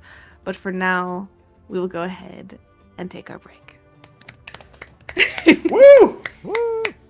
Y'all learned some great things about Damn, Ott. did we So ever. excited. Yeah, Oh my Tal God. doesn't feel satisfied with any of these answers. I know. He's like, But it's more info than you've Yeah. ever had. Yep. I've been trying to find an opportunity 0 to ask 1. Art about why he's here for like 10 episodes, and it just Yo. hasn't popped up in a way that was organic. Let's go. I love it. Let's go. Good timing. We're gonna go ahead and give away. We're gonna start our giveaway before we head off to break. We're going to go off to break, give everybody a chance to put that into chat, and then we're gonna come back and pull the winners. So if you would like a cool 8-ounce candle from the Crafty Gamer, look at this. You can. It'll be of a scent of your choice. And they have really cool ones, y'all. So, They're really good. what word shall we do? What did I do last time? Finale, which I think Finale. is good, or Why don't we? You want to do it again? We can do it again, I mean, it's or we part could two. do Fanfic. fanfic. Yes, the theme of the night. The theme of the Amazing. night. I don't know how we got on it. Wait, when people have brain it, that's It doesn't Yes. matter. Oh, Yes, yeah, yes. it doesn't matter. No. Okay. Well, so where we They went have with? to write it after I put it in. All right. So hold on. Hold to your horses. Oh. Fanfic, FANFIC in chat to win your Amazing. 8-ounce candle. No one is free of the fanfic here tonight. No one escapes the themed. fanfic inquisition. Yes, I'm so proud. Thank you, Star. It was a good idea. So Waffles, yes, no, when we're ready, good. Yeah, we're good. Yeah. Yeah. Cool. Go ahead and put that in chat. Get those beautiful candles in there. We love you so very much. Thank you for hanging out. I'm so really just chef's kiss that a final piece of backstory from each individual now has come to light in season 1, and About I'm so time. very, very happy. So kudos to the players. Hope y'all are ready for part 2 of let's go. part 2. We'll Let's catch go y'all in talk just a to little Teacher bit. Ott. Refresh yourselves, get your drinks, stretch, all that good stuff. Be right back.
So, we come back. Have you all rested? Are your character sheets up to date? Yes. Have you Oh God, why are you asking that though? I don't like why you're asking received though. the day? Oh, have you picked your spells? No. Yes. I don't get to do that. Yes. I do want to I'm- say though, I was what's up? deliberating a handful of things, and I don't think I'm going to go specifically with it, but Tal has a very troubled night's sleep, even though they're tired. Yeah. And they don't want to be alone, but they don't know who to go to, so they spend it by themselves Oh no, I'm so with sad. Nim. Oof. I snuggle This was your perfect time Yeah. to go to what's his name? With the C Goro? name with the fruit. Oh, Oh! Chizire. Oh. Yeah, my mortal enemy. Tell, in there which are- order? They're not your mortal It's on the enemies. list? Sorry, they're getting confusing. There's a list. Yeah. Tal, there are, other people at the school if you did want to, like your other outside of this group. And it Yeah. could be Miriama. It could be, Yeah. she won't stay the night or anything like that. But you could have gone, like, if you had trouble sleeping, gone out to the common room and, hung out with somebody for a length of time. No, I think it's more complicated than the, Fair, Tal is fair. spoiled for choice is the thing. Honestly, that's the problem. But it's like these three other people are the only other people who have kind of gone through what Tal's gone through, but even then they don't really get how Tal is processing all of this. Tal doesn't even quite know how they're processing all of this. And so they don't really know where to go, so they instead default to what they usually default to, which is being sad and alone. Very fair. Okay. Hey, Duval. Hi. Has Hideaki practiced spells yet? Yeah, Yeah. Okay. I only changed one. Because I want prestidigitation. But it took me a really long time. Yo, hear me out. This is I'm just messing with y'all at this I point. know, Just it's making fine. you, exceptions. Duval. Hear me out. Hi. What I do Hear me, with Arc hear- for cantrips is, since we have this really ridiculous arcane archetype, Mhm. I just list my cantrips out and I don't prep any. Like I list what would be a fully prepped list, and that's it. Yeah. I don't have any more on my sheet. That's fair. And honestly, I think in 30 episodes, I've changed spells maybe. Well, cantrips I changed like mine. twice ever. I Like- change mine all the time, y'all. Yeah. Yeah, no, I will say All my the spells, my first level spells, changed a lot in the last. Yeah. I'm just teasing y'all. I know. You wake I up. changed all mine. Well, most of mine. All of them. Tal's a whole new person. Well, I changed all Um, 3 of mine. Woo! Yo. So you wake Yahtzee. up the following morning and gather together, getting some food or however, and you head back out to meet with Teacher Ott. You head back to the field station as it currently stands, and there's a couple things that you see. It's still early morning. You see a woman kind of stepping forward, kind of coming from the other end of campus, as she comes up to the field station and places this sort of like colorful bundle of cloth, like almost like a wrapped up. There's like something square in there that's wrapped up, folded over. And she kind of places it over there, and she steps over to Teacher Ott, and she places a hand on his like arm, and you see them confer for a second, and they nod. And so she kind of leans up and gives him a kiss goodbye, and like a worried little pat. And Arafe, you do recognize this individual as Teacher Ott's wife, Niana. Yeah. That's his lunch. And she's the snack. God. Fanfic. What? That's That's just a random meme now. It's just like fanfic. Instead of They're Ukato, married. it's We don't need to fanfic. ship them. I can ship them even harder now. Married couples. We have Yes. permission, so we don't have to use our imaginations. Oh my god, I love us so much. I want a wholesome art and wife fanfic. So if our characters It's may have a- gotten a long rest, we did not. That is so clear. That is so true. So, yes, Cooper agrees. It's like fanfic. Cooper's the fanfic stand. Cooper's the reason for this. He's like, you chose another dog. I heard about that shit. I don't want to talk to me, your presence ever again. And you see her, so she begins to walk away as you walk up. The thing that you notice is that Karita and Takulu are still there, wearing the same clothes as they were the night before. They look tired. They look like they have worked the night. The pile of insects has been sorted further. Some seeming to have been taken away now. They're sort of kind of doing some other things, and Karita is just sort of barking orders, perhaps a little bit more agitated than the night before at this point. And she kind of stands there rubbing her temples, sees you all, turns around, she got lets out this and turns around and walks away from you all, just trying to doing other things. And Teacher Ott kind of hails you as well and is just good morning.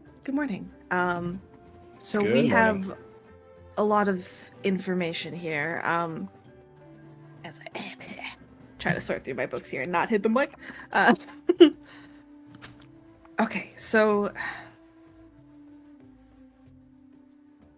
we'll talk about everything you've found. I've gone through a lot of the notes, as well as we have our own findings. It kind of glances over at Karide. So let us fully compare our notes. And he motions you all to gather around the table. You give him all the information that you have gathered from these notes.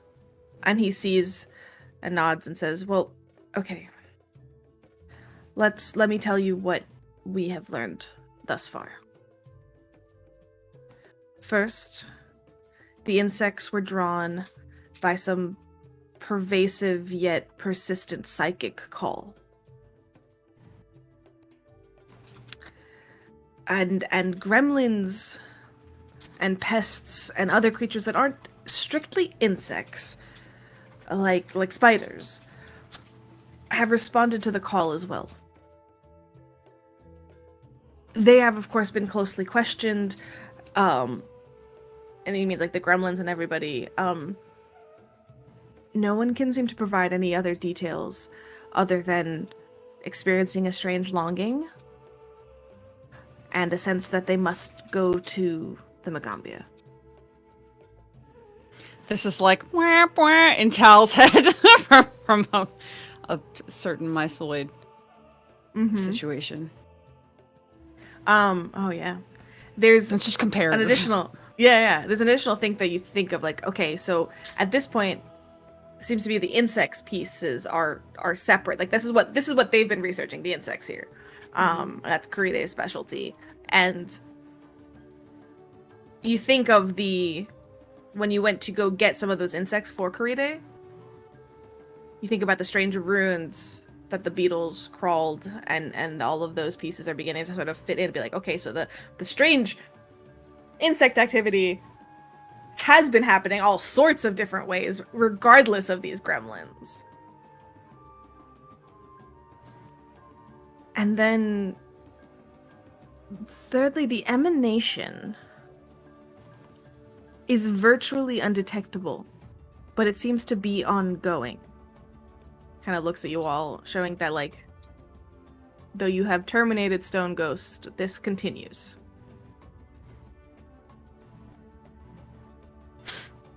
It seems that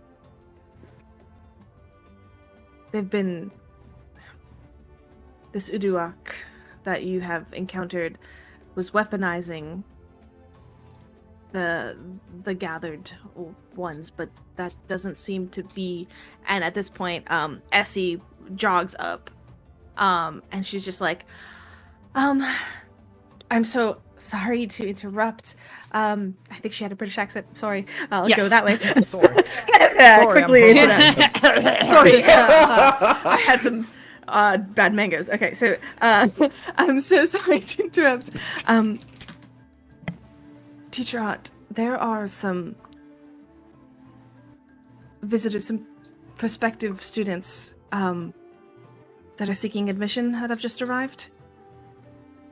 And Teacher Art kind of looks at her like, okay, well, like, in this sort of like, that can probably wait a hot second.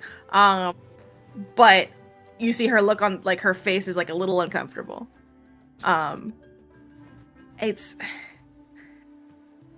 She kind of like steps forward a little bit. She's like, they're likely to cause a bit of a disturbance if someone doesn't speak to them right away. I don't have any issues with them, of course, but they are Anadis, and that is making some people uncomfortable. And you know, Anadis are spider people. Ah! And like I said, I don't mind them. I'm good friends with you know, Strands of Glowing Dawn, and it doesn't really bother me, but I don't think people are as familiar. Teacher Ott kind of nods, having like some more notes and more things to discuss with you all, specifically, of course, on Uduak and everything else that you have probably plenty of questions about. But he sort of looks at you all. Will you join me for a moment in this? And you're putting two and two together. Spiders are being drawn. These are Anadis. Like, he gives you this like knowing look of like, this. Let's go check this out. Sure. Sure. Okay. And Essie leading the way brings you and Teacher Ott over. They are in this like sort of open area that's by the speaker stage.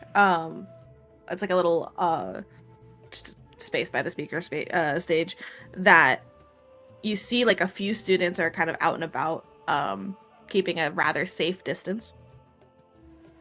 And you see in front of you 3 Anadis. Not in their human form, not in their spider form, but in their natural, comfortable hybrid form. Who here has probably spent like more time with Strands of Glowing Dawn? Arthur. Watch your kids. Yeah. Arthur definitely.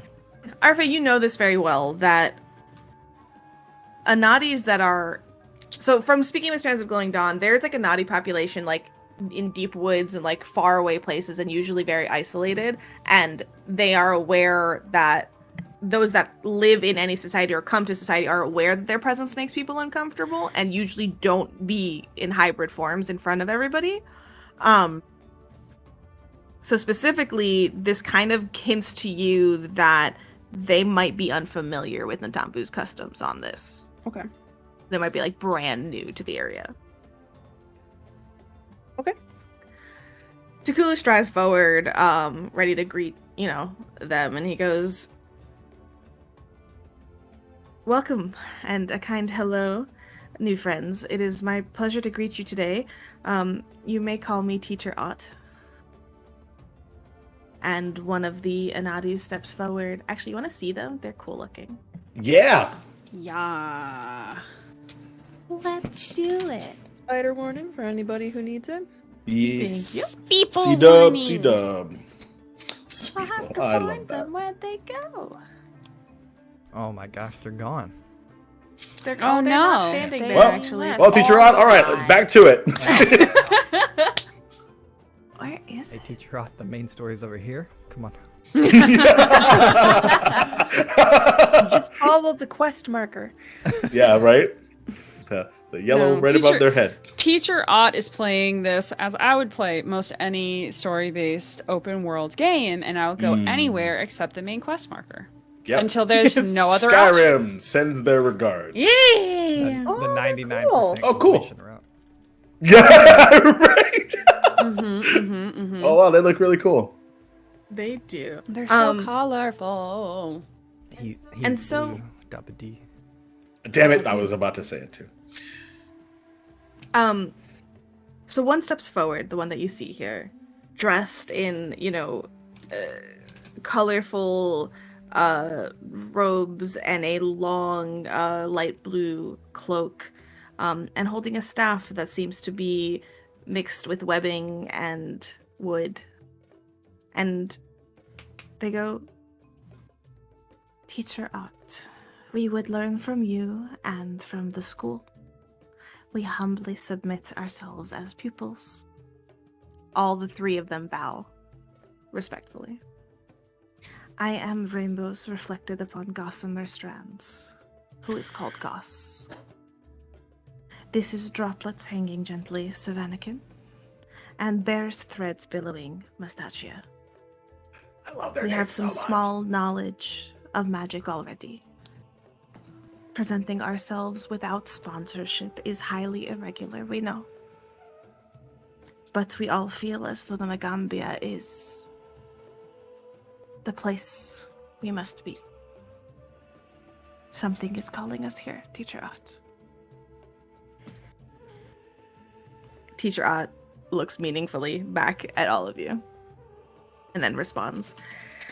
We welcome the new angles of discovery that your presence will bring. I would like to introduce you to some of our more recent students. They have already distinguished themselves and might provide you with, before Teacher Ott finishes, a lot of the nearby students begin to scream and scatter. And 3 large forms suddenly soar across the canal over into the Magaambya, as I would like you all to roll initiative. What? That's why she was asking about her spells, fools. We weren't ready. I brought you to a map. wait. Not the real final boss. The final boss was the friends that we made along the way. And then these things. Oh, they're like griffins. They're like Cool. griffins. This seems like the spiders are gonna attack us too. Or they're on our side. I mean... Okay. Okay. Where the fuck is Persephone? However, Oh, For the right. I first forgot time. we're supposed to roll stuff. my friends, Huh? you're not I fighting rolled really alone. low. Yay! It's not See the what first teacher Ott- time. Hmm. Teacher Ott, at this ruckus, kind of turns, seeing these forms soar forward, and grabs his staff forward and steps in front to defend these new students, Nice. who you know are far less, established compared to you all. And this can pose a great threat to them. There's another thing that you notice quite easily as these 3 soaring creatures come closer. These creatures are visually striking. They have black bird heads and feline leopard bodies. You notice they look quite hungry. And they look nasty, to be fair. As these are vicious creatures, you know. They are predatory, they are wild animals. And looking at this for a moment as Kulu is standing in front of these 3 spiders, ready to defend and ready to fight, that if you all do not step in here, Teacher Ott cannot do this alone. Fair enough. For some reason, my Uh, token did not get added to the turn order. Did you click it? Yep. I Did you the click thing. perception and not Nope. initiative? I click initiative. It was doing that to me yesterday. Yeah. Thanks. Well, You're welcome. that Hideaki rolled a lot higher than I did. You're natural 20. Jeez. So in this moment, you see as a lot of the other students scatter. Takulu does not ask you to defend him, and I will ask. I know I rolled you on initiative for turn order purposes, but do you all come to the defense, wait, or try to get for cover?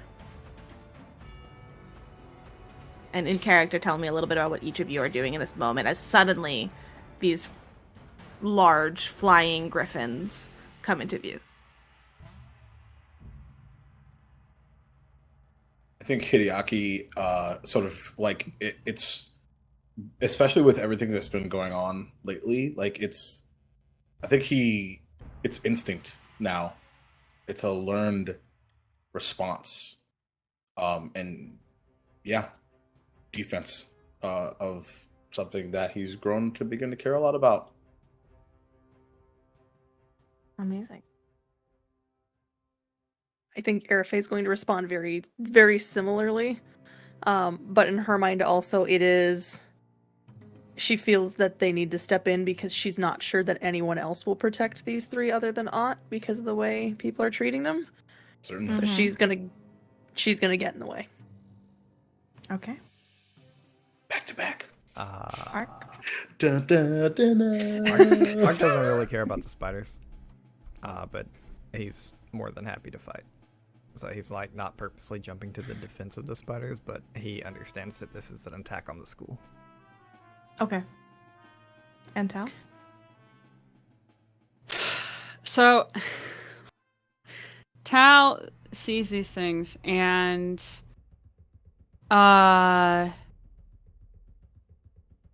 immediately fights to hold back tears of exhaustion and why doesn't it just stop?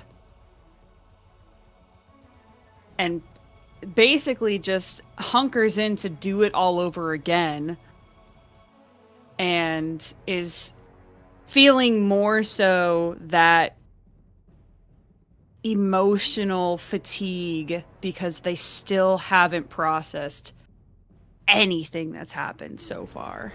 Mm-hmm. Well, Arafe, what is your dexterity? My Modifier. dexterity is 2. Perfect. That means the birds go first. This silence brought to you by me chewing a pretzel. So the griffins come flying in as you all grab your weapons and your defenses. Teacher Ott standing. They,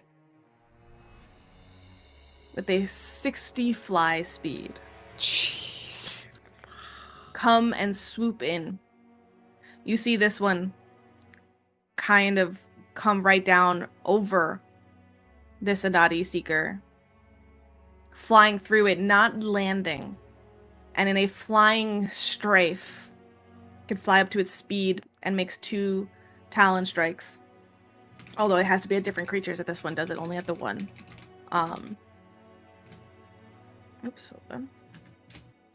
So this one makes 1 talent strike. Correct. Okay. This one is making 1. And poof, you see it gouge one of the seekers, introduced as Bear's Threads Billowing Mustachia. Gouging through them with a critical hit, you'd see quite easily that these are not very defensive spiders.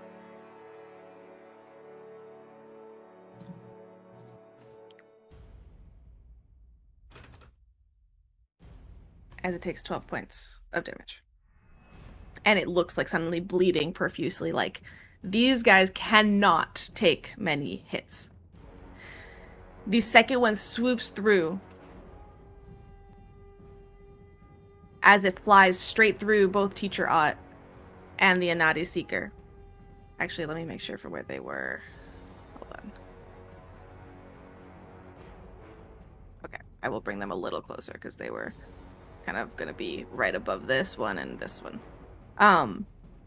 This one actually might not have. And then let's make sure that, oops, you can do only 60 as well. We'll come here. Okay. Now all these griffins are in the air, mind you. Keep that in mind. How far? How high? They're gonna be like 10 feet in the air as they dive by these like strikes. Let's do with this one. First at Teacher Ott.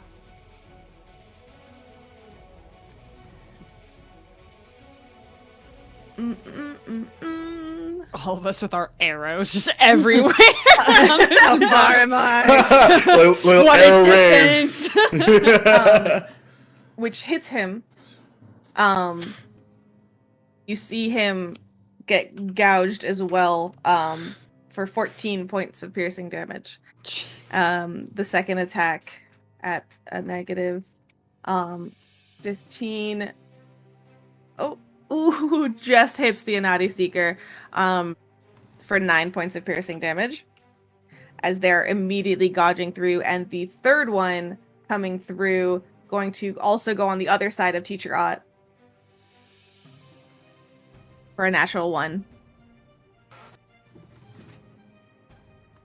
On that first one, so Teacher Ott, like, it just sort of dodges from almost clutching from the pain, grips his shoulder, and kind of bending down, just missing the claw of the second griffin, as the second griffin then takes its second talon towards the other Anati Seeker. This one, so the middle one here that took a lot of damage is Goss, and then the one over here we will say is Droplet taking gently Savannah. And the second one hits. Okay, for a little damage though, for 7 points of piercing damage. So all of these kind of swoop in, and you see them. Even Teacher Ott's there, but they're clearly targeting these little spiders. That, as they come into closer view, you see that they look hungry and they look underfed. They look like they haven't eaten in a while, and perhaps this is a tasty snack for them. Airfay. Okay. Because a lot happened. Which one's hurt the most? Which one of the 3 spiders? The most hurt is going to actually be the first one that was hit, which is Bear's Threads Billowing. Okay, and This then the one. other 2 did get hit, though. All of them got hit. Okay. Yeah. Okay, I can't get very far. And then Teacher Ott got hit for 12 as well, correct? I think Yes. 13, but yeah, like, Okay. yes. Teacher Ott 14, I believe. Okay. Well, then we're just gonna do what we do. Oh, that's the wrong one. I'm going to go 1, 2, 3, 4, 5. Hit there. Mm-hmm.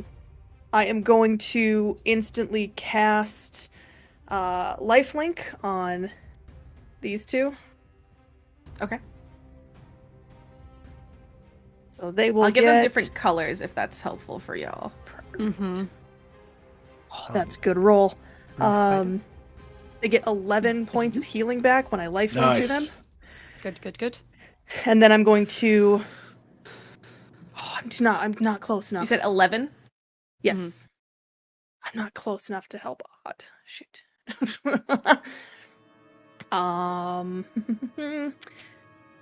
I think then I would like to make a nature check on these to glean any sort of ways to maybe distract them or get their Okay. attention to us so they stop going after these spiders.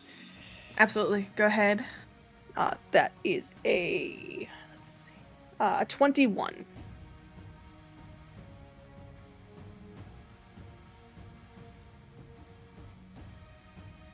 Okay, that's successful. Wait, what did you made nature? Nature, yep. Okay. Okay, that is successful. So You know that they are much slower on the ground than they are in the air. You know that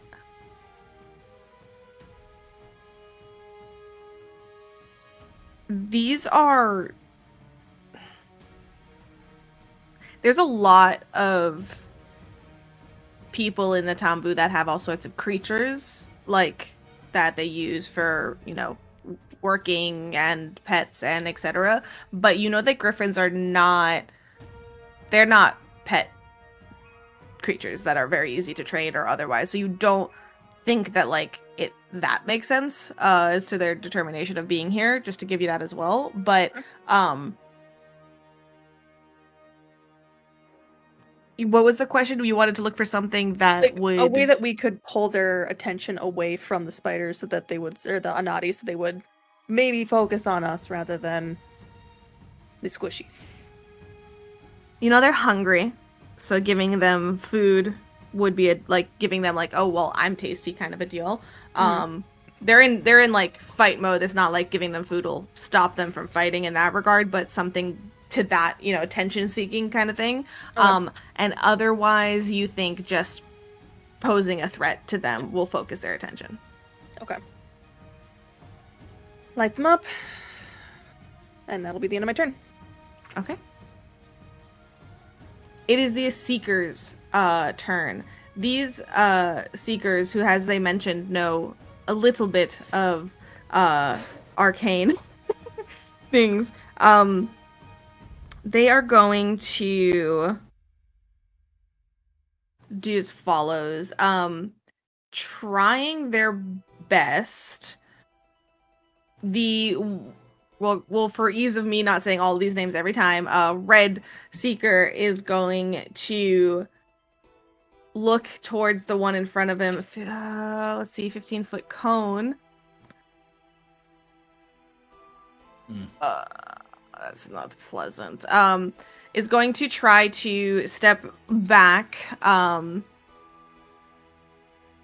angled in some way. Actually gonna go towards y'all, as opposed to the other way. And kind of coming up this way, trying to duck away, is going to cast Color Spray, like in a cone. And I think... I never know how you nicely do, like, conal stuff. It's typically like the one in front and then two, but you can choose either one to the right or one to the left, and then... Yeah, we're gonna just say it's gonna go to these two. This one and this one, the one that's running away from. And that is going to be a will save. Oh, I can do that. I get to fight myself here. Everybody knows that's great. Oh, yay! Okay, natural one on the first one. Cool. For that save. About to say yay, and then I remembered they're on our team. I know, right? You're like, yeah, fuck. Yay! Wait. No. The will save of the Griffin was a natural. Oh, one. okay. Yay! We're back. Actually, Yay. We're back to happy. Had us in the first. So Thought they had us in the this first half. Is going to be it's critical failure, so is stunned for a round. Shit. And blinded for a minute. So it falls to the ground. Yes. Oh, heck yeah. Which one was this one? The one in the back? The bottom one. Got it. Bottom left. Got it. I need... Okay, so blinded for a minute. That's going to be the whole time. And stunned. We'll just do this symbol. And then the other one succeeded, which is dazzled for one round. So I'm not gonna remember all these. This one's dazzled for one round. The other one that's been targeted like this but has been healed up comes running back as well. Going to kind of try to sneak in here, and is going to kind of focus his hands down and shoot out magic missile. Yes! He moved for one round, so that it's gonna be guy. a 2-action one. Automatically hits, so does 1d4 plus 1 damage. and 2 of them, right? Each one does its own thing. Okay, so he's going to go for the same 2.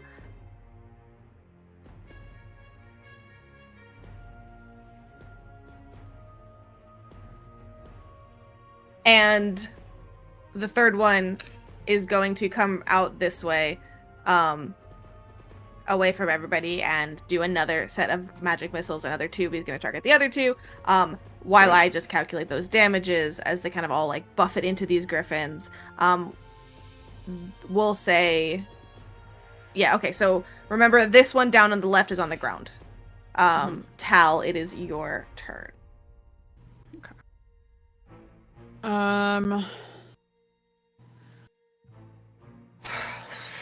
Tal is going to rush to... Yeah. Going to rush in a bit.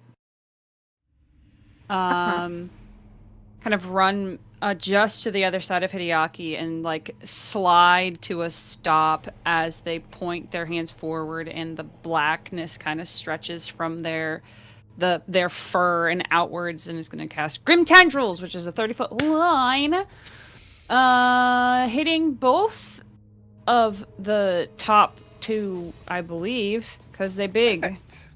The big ones. And just missing Teacher Odds. Shit, yeah. So Now's your that's a chance. fortitude save. Now's No. your chance. Take teacher out. No. Hideaki should be campy. Koro told you he was evil. My nemesis. 19 I've been saying no. No, 19 on the just, first one, just succeeds. and 29 on the second. That's a critical success for sure. So the success, they take half damage. Crit success, just nothing. So for the one that just had a regular succeed, they take 1 point of negative damage. Hey. Oh, no. Because I rolled a total of 2. Oh, Every point boy. counts. Okay. That's all I have. Yeah. Okay. Arc 2. Yeah, moved in 2 action, yeah. Yep. Ark is going to do what he did when he was embedded in the ground. He kind of raises one fist up, brings it down, and hits this bird that's closest to Otten RFA with a bolt. A sudden bolt. I need a reflex save, I'm pretty sure. I can do that. 29. That's a critical success. Oops. Wait, Wait. one target? Yeah, it's just one. Yeah. This first one? Yep. Yeah. Okay. The others have effects on them, that's all. Yeah, I know. He wanted to get the one that didn't have any effect on it. So Dang, he imagine that critical damage, though. 68 damage for the crit. And then That would have been nice. so wild. Remember? Got chicken for dinner, boys.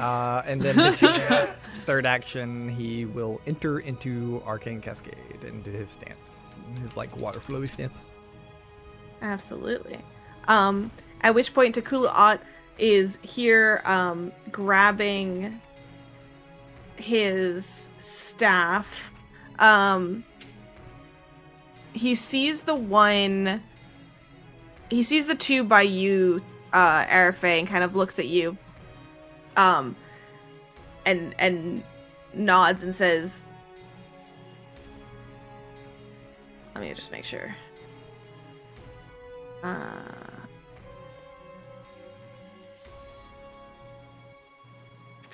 Okay. He nods and says, okay, if you have them, I'm going to come around, and is going to come about basically here.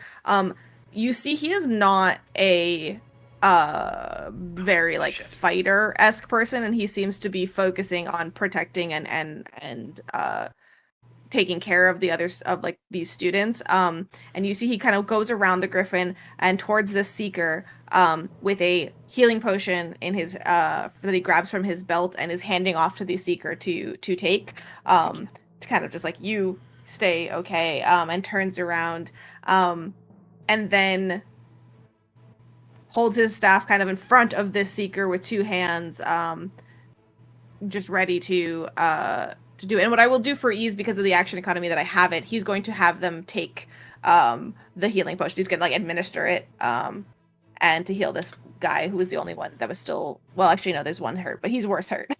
And heal him up a little bit. And that's his turn. So Hideaki. Okay. So just checking one quick. That moving changed the thing for me. Okay, cool.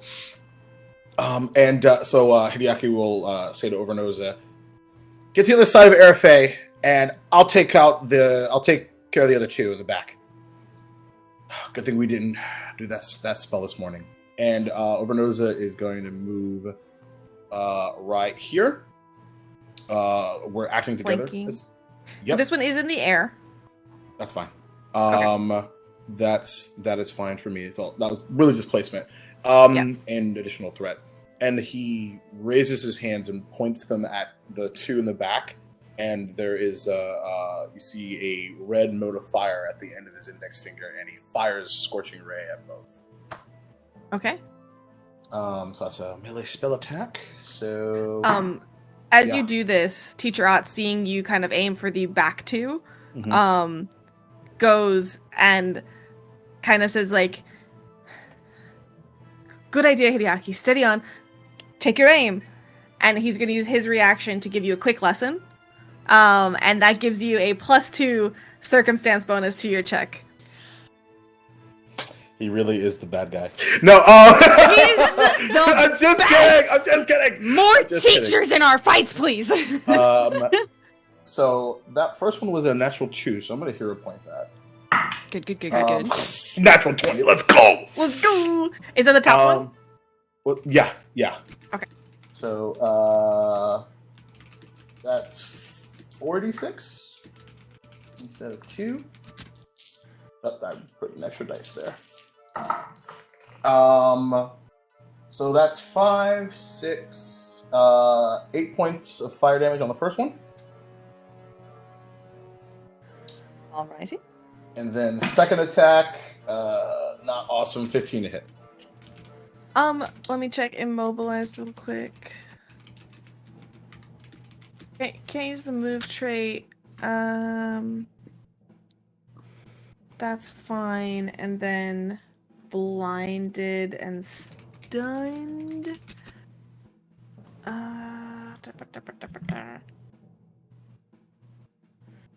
I'm wondering if any of these things do anything for their AC. Yeah. I think blinded does, but I can't remember. Let's look it up. I have them all here. It's just I'm Okay. scrolling. Blinded. -4 to perception checks. Immune. Yeah. Blinded overrides. Doesn't look like Dazzled. Doesn't detect. Okay. Nope. Nothing. So what was that to hit? One more time. 15. That misses. All right. And then that's 2 actions. And I'll go ahead and we'll cast Protect Companion on Overwhelm for my third action. All right. Which brings us to the Griffin's turn. And the Griffins are the one that's here is going to go forward and going to, because he's still in the air, going to fly forward and try to take its 2 strikes at Takulu and the Seeker. And that's going to be... Ooh, they got some reach, eh? That reaction. It's not pretty. Because that's most definitely a crit on these poor guys. Oh, But the first one on to Teacher Ott. Ooh, yes, good. Teacher Ott misses at the very least, and then it is. Oh, I'm so glad he was healed. As that is 16 points of critical damage as this guy gets gouged. This little poor spider dude. This one is going to fly forward a little bit, like having actually this one taking damage, kind of flying down to the ground, landing sort of in front of all of you 3. It is blinded, or sorry, That one's dazzled. Dazzled, which gives him people in front of him the concealed condition, which means it's going to have a DC 5 flat check to be able to even hit you first. As Which he is a lands, can Arafay just say, "Hey, giant chicken, over here"? Absolutely. Nice. Trying to like focus. Okay, passes the DC 5 flat check Gonna to hurt. hit you, and is Fair going to take its On the actual hit. beak attack at you. Not talon, it's a beak attack. For a 27 to hit. Yeah, that's not a crit, but it's a Thank hit. God. Not was a close. crit. 1 point Good. short of a hit of a crit. but Okay. it's not. It's I will normal. say, as we touch into this critical thing, its beak is deadly. Has a deadly trait attached to it, which does stuff. These are not to be reckoned. These are wild animals. And it takes its strike at you for a 12 points of piercing damage. A 12. Okay. So it moved, it attacked, and it's going to try to swipe.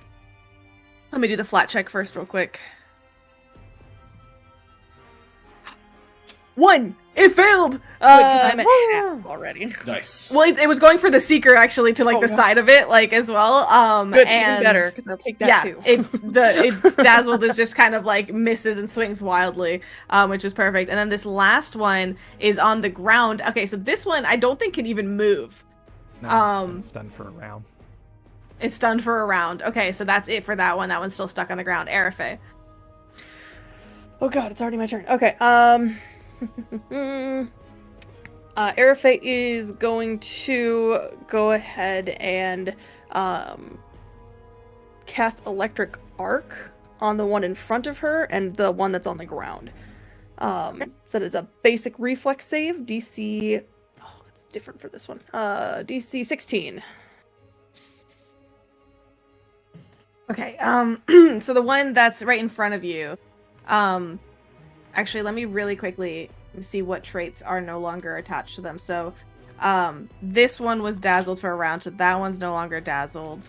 This one is stunned 1, so no longer stunned. Blinded for 1 round, no longer blinded. I thought it crit failed. So it's stunned for a whole round and blinded for a minute. Correct. I'm a liar. No, only a Okay. half Look at you and a truther. lion. But it's Nah, no, but so you critical fucking failure is liar. stunned for 1 round, blinded for a minute, so it is no longer stunned. Yes. Okay. GM's trying to cheat. I'm sorry. Finale cheating. Okay, now I'm ready. I'm doing what? Reflex saves? A reflex save, DC 16. 18 on the first one, 19 on the second. Okay. So my understanding is they get half, so that will be 4 points of electric damage for each of them. Get Nice. it. And then Arafay is already at half hit points because of how healing works and rests for this game. Love that for you. So You would I have healed up to full last night. according to the thing, it says when we do long rests, it's your level plus your constitution. You would that have you taken get. Correct. But you could have taken the time to treat your own wounds. Oh, Before perfect. in a way that okay, makes then I'm not sense. that Yeah. far down. Okay. Okay, I was very concerned. I was like, I'm nope. at 32 then instead of 27. There we go. Yeah, I agree, and it's really important for dungeon crawls where you're like resting in there, but Certainly. when you have all of your Gotcha. resources. Gotcha. Yeah, we back home, boo boo. Okay.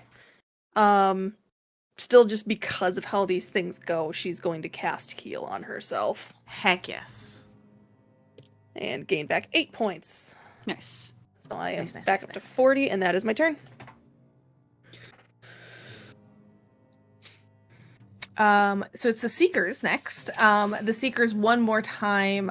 This one, I think, this one will be able to do it. This one by you, Arafay, is going to color spray again, I believe. Is it a cantrip or is it a spell? Hold on. No, just kidding. It's a spell. You can't do that again.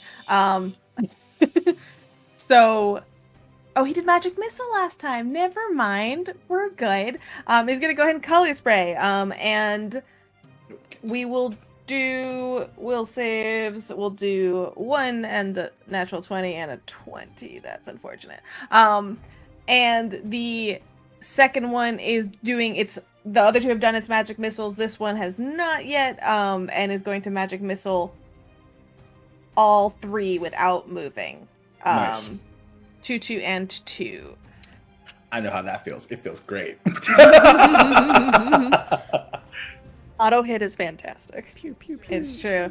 Yeah. And why is there critical damage on magic missiles? There shouldn't be. Oh. No. That's Probably just automatic on Yeah. roll I'm 20. guessing it's an auto algorithm. Yeah. It's an auto Okay. auto programming Yeah. thing. I was like, doesn't make sense. Why? Silly. That's silly. maybe there's Your one D4s creature are a in the D8. game that says magic missile crits this creature.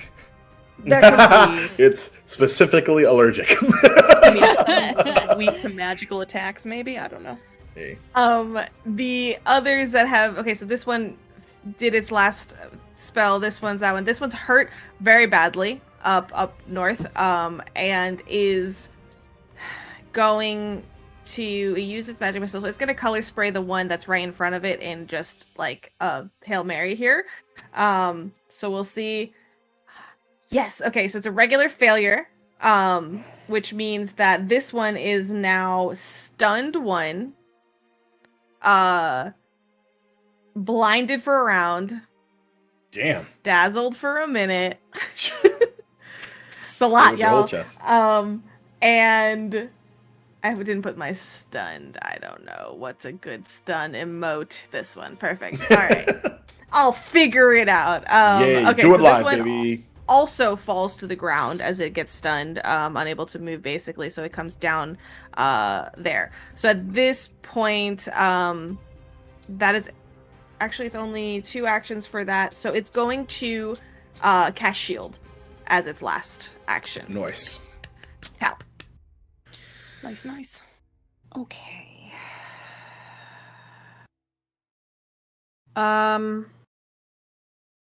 The one up north. That one hasn't been hurt too terribly much, right? Comparatively? Correct. Okay. Okay. Kind of glancing about and seeing how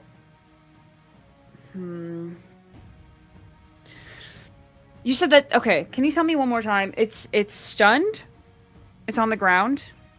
That one? The top Oh, one? let me tell you one more time. Hold on. Please, hold on. I'm so Ready? sorry. Run through the They're stunned Rolodex. one. They're stunned one. They're Okay. blinded for 1 round. Okay.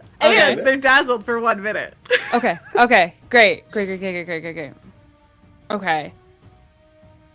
Then You basically are gonna get their flat-footed AC for sure. I'm not looking as to what does it, but I'm sure it makes sense somewhere. Fair enough. okay. Then I think instead, if that one's careening into the ground, if it's going to go to the one that's directly to their left. Yep, the one that's in front of Arafe. Yeah. And is going to attempt to hop on top of it. Hey. Stop it. No. There we Taking a go. page from Ark's book. Oh my god. Okay. I will. Okay, you can't grapple. They're larger than you. Right, I'm not So- trying to I'm trying to mount it essentially to get its attention away from these Make me scooters. an athletics check. They get extra boosts because they have claws. acrobatics. I'll let you use acrobatics only because you're literally an acrobat. If it wasn't for your Ark school, understands your how circus. dangerous this is. 22. Okay. Sheesh. You're going to be able to jump up on It's one to of my them. 3 things I can do. Okay. Ark did this. In Um, cave. He would not do this outside. Well, Yeah. Tal's used Fly to away. heights. Bye, Tal. Okay, so Tell you use a seismic toss. If only. so it was that part of my movement, or would that have been an action as well to jump up there? It's going. It's gonna be part. It's gonna be an action. Technically, because there's things that allow you to do things as you jump, and so I don't want to take away the power of feats. Okay. Then I believe, I'm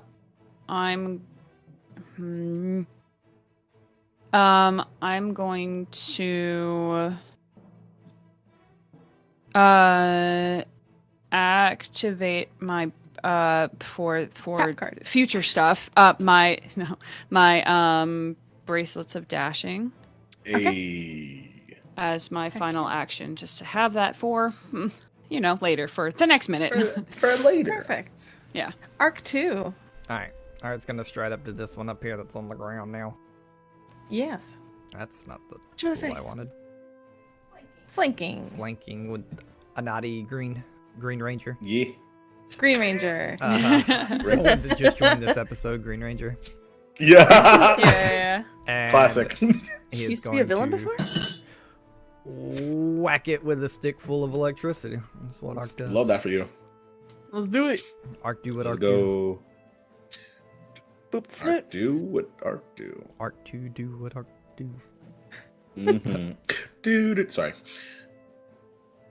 Now I want to watch Doug. I am going to hero point my Yes. 11 Yeah. A natural 2. for a 17 against flat-footed. Nice. Against flat-footed, it still does not hit. This thing has Damn. 20 AC. Yeah.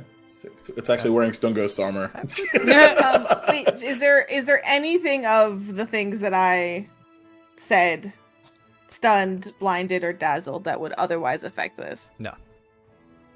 'Kay. Should not. Technically, blinded takes Yeah, precedence over dazzled. I'll hit you with one. Okay. Ooh, hit me. You should probably say no to this, but I'll ask. What a preface. Did I have time to move the rune from the pick to my stick? No. Okay. Absolutely And if I did, then I get a +1 to this. Hey, it's a question. All right. Well, man, Arc is sucking. I am almost out of spells, and that's the end of my turn. Okay. Not good. So Teacher Ott's turn as he goes stepping forward, also trying to take basically the Does it have anything? Let's see. It's going to Oh, okay. So this guy's looking not great.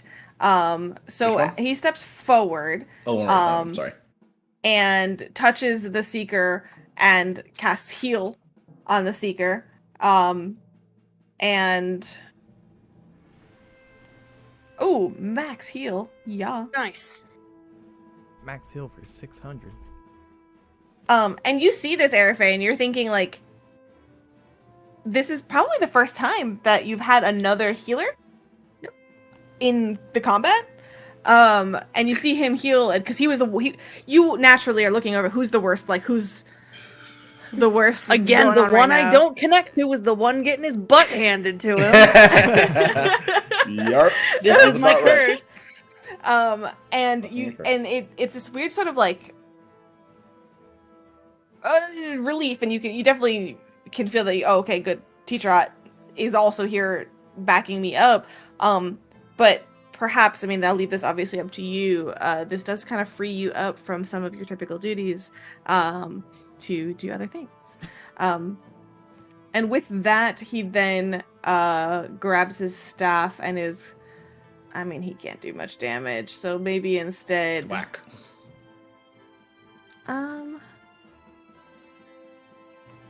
he actually goes and oh, it's 2 actions. Boo, never mind. That shucks. Chef. Yeah, he can smack it with his staff best he can.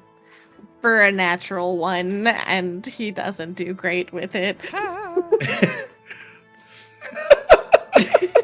Teacher Ott's a lover, not a fighter. Yeah, I believe that's been proven. They're syrup, certainly. Arcus too. Hideaki, it is it. your turn. Yeah, it is. So many things have happened since his turn last. Okay, so I believe all of them are on the ground at this current moment, though. yes, that was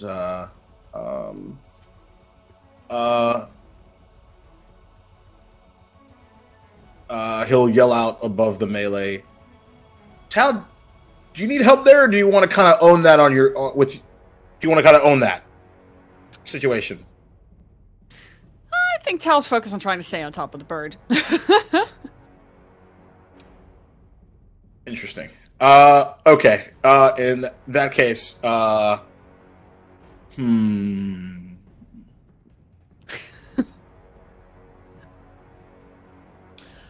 okay. So, with Act Together, we are going to move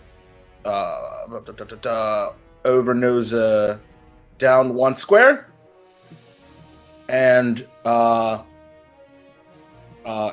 of like sort of digesting that non-answer. All right. I moved him, so you're flanking. Oh, you're the best. And reach out a hand towards the one that's surrounded by Arc 2 and Teacher Ott. And cast Grim Tendrils. Ooh. Oh. And he's looking at Tal when he does it, and sends the Switched tendrils out one of spell, darkness. he says. Cast Yeah, I Grim was lying. Tendrils, he says. Yep, I was lying. I switched out like 3. Anyway, so Fortitude save, please. I need to know what this looks like, though. It curls out of his fingers, and he just says, "You don't have to go into the darkness alone," and points it. And it unfurls and collides into the griffin. 18. That's the DC. Ooh. Normal success. So you take half of 5 points of negative damage, so 2. Okay. And then last action. Ooh, tough call. We're gonna bite the griffin. Okay. 25 to hit. Hits. Which one's Peter? 9 points of slashing damage. Nice. One that's not Lois. God damn it. Okay. At which point it is the griffin's turn. This one loses its round. The one by you, Arc, loses its round entirely. It loses 1 action. Okay, it didn't crit fail, so it's stunned 1. Just helping. Could have had it. Could have had it. You know. But I'm staying true to all the rules. Rules? Maybe lawyer, I you want do it less for and against you. NPCs to deal with. Waffles. I'm sorry. It only has 2 actions. Yeah. Hit Arc twice. Okay. All right. Sure. Arc's like, haha, you got stunned. Very Okay, so it super in goes character. and to snap at you with its beak, with a sharp snap, but fails its DC 5 flat check to do so, and is going to try again. Let's see, first DC 5. Okay, passes the second one, but it's still gonna have that minus attack penalty, I think, because it uses up anyways. And shit you not, for a natural 1. All of the natural 20s I had last session are turning into natural 1s this session. Great. Balancing. Got Arc it. waves his hand in his Fate. face and says, "You can't see me." But see, I imagine that you're just waving it in the griffin's face. Yeah. The one that you are riding, Tal, is going to try to throw you off of it. No. So we're gonna make a contested check here. It's going to be But you said no. its own athletics. no. Oh, okay. You said no, so never It's a mind. counter spell. It's gonna be chill. It's gonna ask you, where would you like to go, ma'am? So Uber Let's go home. It turns into a Griffin Uber. to the circus. If you look between my shoulder blades, there's a place to plug in your iPhone. That is the funniest fucking thing you've ever said. I love you so much. Taking a picture of this to show you all as it is Oh, boy. another natural one. Jesus Christ. Nice. Oh my lord. Unable to shake you off, it is going to take off. And try to fly up. So we'll just kind of I did roll a 17, by theatrically the way, bring just him as over a- here. What's that? I did roll a 17 for Okay. stuff. So it wasn't able to buck you off, but it is flying up. Are you holding on? Because technically you Yes. could. Okay. Because So my flies plan up is with its working. second action, Dying. and is going to now in the air try to barrel roll you off. It's going to have a second attack penalty to this. Huh? That's a -5, I believe, in this case, because that's not going to be like versatile or anything or agile. So that is oh my god, I could do math. Oh, with the -5, it's only going to be a 16. Okay. Is this an opposed thing? I think it's funner if it's opposed. So let's go Okay. ahead and have you roll. It's going to be Roll one athletics. up So you on have me. to hold on. Oh, I have a lot of to what skills, we got. everyone. There's Holding 2 on? skills that are my Pretty right. lowest. I have a -1 in religion, and I have a 0 in athletics. Guidance, no. Natural 20. Yeah, let's go. I was go! just typing fall damage into my search bar, so I'm glad. Amazing. And Wow. it's Spart is shiny. It's great. See. This Oh, one is that the comes dice you got up- from PAX U? Yes. Amazing. Amazing. Amazing. Narrative. Yo. This one's coming up here, and is going to, it's gonna go ahead and bite at the first seeker. Oh,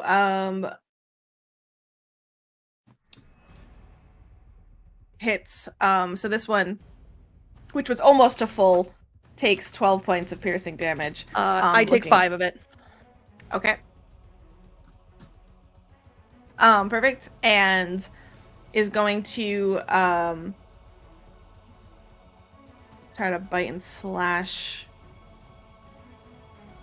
for a critical hit. I can't take more. I can only take the first 5. And this, you see this seeker crumble to the ground. Yeah.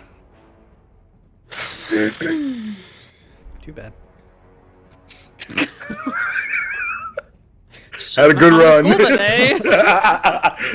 You should have started on Tuesday. I can't make it past initiation. Sorry. This is initiation. Perfect. Okay. Good thing I have enough to do this. I'm not gonna do that anymore though. So I guess with this Anadi dropping, touch it and cast heal. There you go. I'm Okay. right there, so Yep, absolutely. that is 7 points of healing back to it. Tal's up in the air. Yarp. Yeah. I think just for funsies, because I want to do this anyway. So you see Erfe reach down and heal it, and then she's gonna stand back up, put her hand out, and I'm gonna cast Inner Radiance Torrent. Yeah. At just the 2 actions, I'm not gonna hold it. So it needs to make a basic reflex save, DC 19.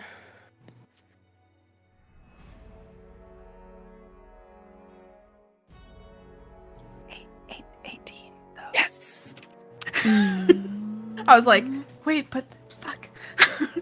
Ooh. That is 11 points of force damage. Oh shit. Okay, that's the one right in front, right? The one that's Yep, by the you. one right. Yeah, it's this one right here. Okay, That's not that. that one is not looking great.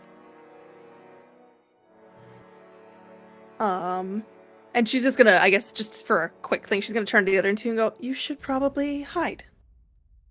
Okay. And that'll be your turn. Okay.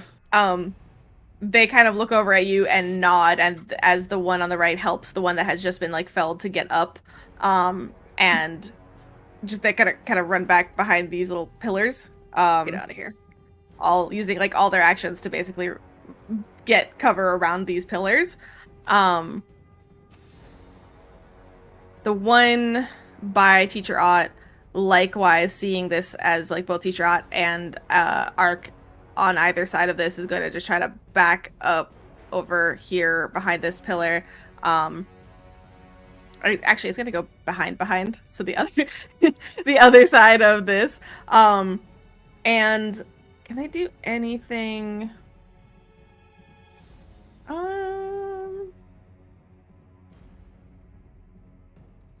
No, it casts shield again though. Just holding it up. Oh wait, no, it can't cast again. Oh, I've only used shield block, so you can definitely do it again. Only if it broke, basically. Got it. Okay. And then in which, because they're basically out of the one thing that they have that's useful. So Tal, rodeo cow person Tal, what you doing? Hello. Okay. I am going to cast. Okay. First thing. They're going to say to this bird, kind of a whisper, quietly-ish, as quietly and panicked as possible, say, "I'm sorry," and is going to first cast True Strike. Okay. Which basically gives me advantage on an attack roll before the end of my turn. Ignoring circumstance penalties and flat-footed and stuff. And then is going to reach back as they do with their hand. As they do, they're going to cast Gouging Claw and make a melee spell attack roll on this bird. Let's go. Natural 20. Fuck yeah. Stop. Let's go. For a 28. Okay. How hath the tables turned? Oh, look, the aortic. Critical hit. Uh-huh. Give me some damage. Plug in your Okay. cell phone. So basically, Tal is like aiming like for the base of the neck. Because if Tal knows anything, Tal kind of knows animals. But, like, Yeah. okay. So it's damage doubled. It's everything done. Uh-huh. Double damage. Oh, plus 2d4 persistent bleed damage. Great. Yeah. Oh, the persistent won't be doubled, sorry. Right. Might not matter. So, 10 gets doubled to 20. And then 5 points of persistent bleed damage. It'll take bleed. at So the end of 25 its turn. total. Well, yeah, 20. 20 and then 5.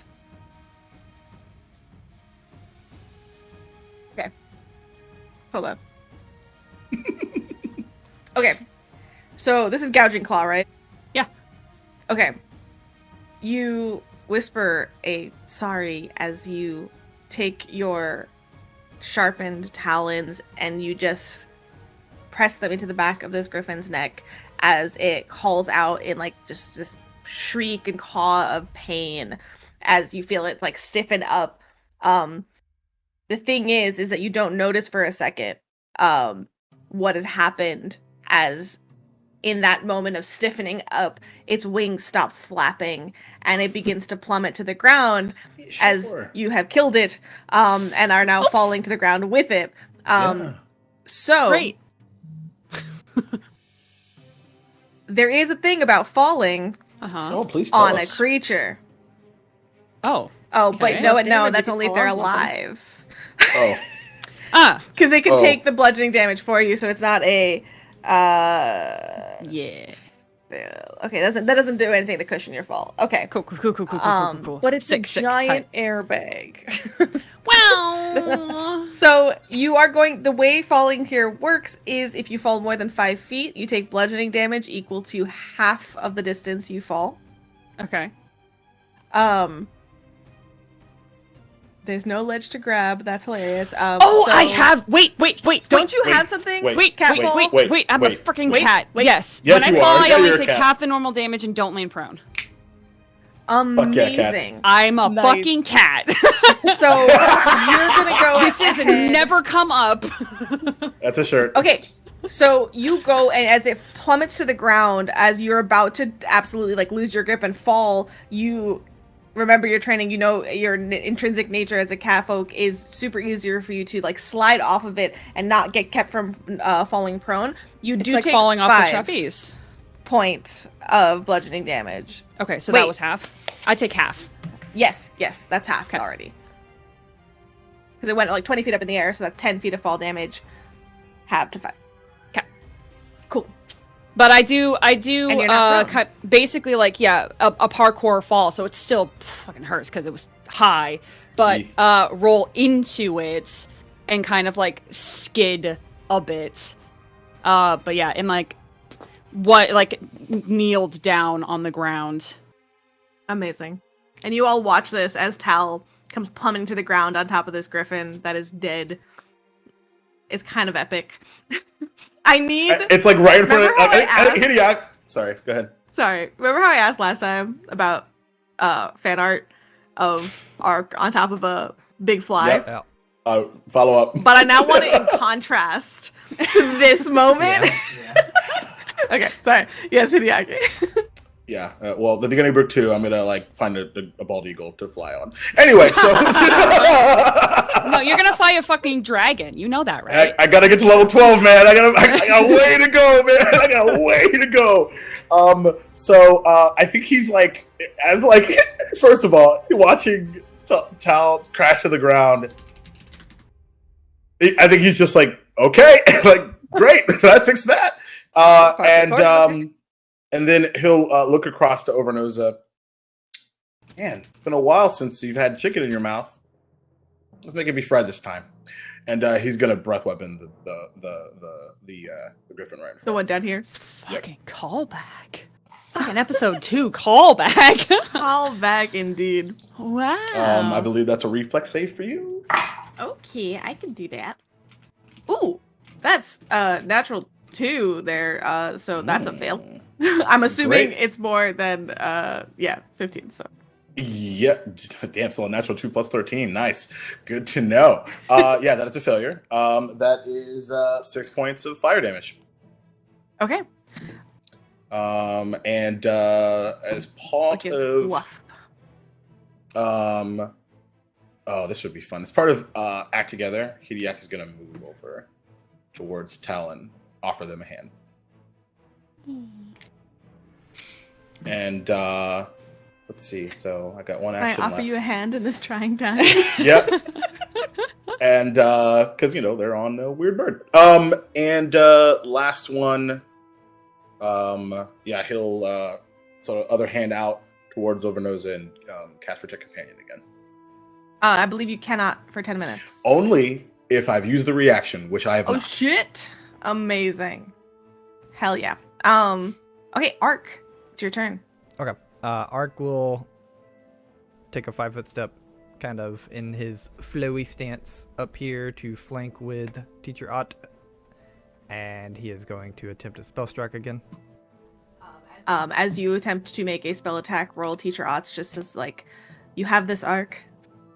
You know where to aim. And he's going to use his quick lesson to give you a +2 circumstance bonus to this. I love that ability. That's really cool. That's so him. Mhm. It's like, I didn't ask you, but this is really helpful. 15 of flat-footed, which I'm pretty sure misses. Don't you have another hero point? No. I gave you a hero point. Oh yeah, you did give me a hero point. Oh, then I do. Yeah, So you did. I'll use my second hero point. Ha! Got him. Hell yes. Come on, you need this. There it Ooh, is. There it is. 23 It does against hit. flat-footed. It That'll does. do It does. That is 4 bludgeoning damage. Bludgeoning. As he hits with one side of the stick, swings it around, hits with the other side of the stick, as like this force comes out of it. And another 12 bludgeoning damage Damn. from the telekinetic projectile. Okay. Huge. These last two are looking incredibly rough. As Teacher Ott is looking around at okay, so what he's going to do, 2 actions. He looks down at the one that has a clearer shot at like the ones that are hiding over the dead one, and he reaches a hand out and he's gonna cast Ray of Enfeeblement on the griffin in front of Arafe. Nice. Which is a fort save. Ooh, what's your DC? Yes. Okay, so that's 18 does not hit his 21, and that is a failure, so it becomes enfeebled 2. What does that do, you ask? I don't know, I answer. Everything Look at about you strength talking to goes you. down. Yeah. Perfect. Strength-based rolls, DCs, melee attack rolls. Perfect. Oh, and damage. Okay. Excellent. And he doesn't have much else. He'll try to swing with the staff. Ooh, with flat-footed. Ark says, "You got this." You know where to strike. He does manage to crack it over the head for 5 points of bludgeoning damage, and Oh it's my looking a little like weak in the knees there. Okay. Hideaki, let's go. God, it's so fast now. I wonder what happens when everyone else Is is my still under death. thing right? No, that's Wait, does feel hang good. on. I feel like- Hideaki took a turn after telling Yeah, us I was everything. like, I feel like that Yeah. was really fast. I'm in my like Kingdom Hearts Riku like phase. I think He accidentally Hideaki had went. Hideaki go early. Yeah, I Hideaki think- went before Ark. I think what happened is when you Technically. said Hideaki to let him continue to talk, he also took a turn. Oh, my bad. Yeah. I just Okay, went- so I was- Hideaki I was- did his stuff already. And My I bad, went sorry, with guys. it. Sorry, guys. None of us No. questioned it. Yeah, I I was was so fine ready with to. it. I was so ready. I've I been was thinking fried typing in chicken for like a while. I was typing in the chat. I'm like, did we skip Ark's turn? And then you said, Yeah. Ark, your turn. I was like, oh, never mind. I'm just losing my mind. Oh, No, it's literally all of us. We, all of us are in this weird Excellent. time space. Oh boy.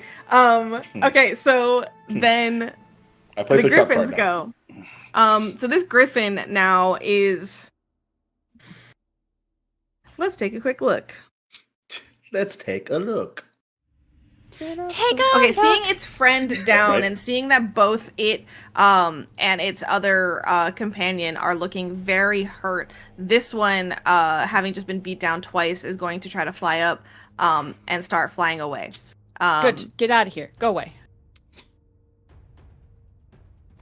And Girl, bye. this one, not liking that his friend is leaving, is going to try to. It's gonna go up into the air.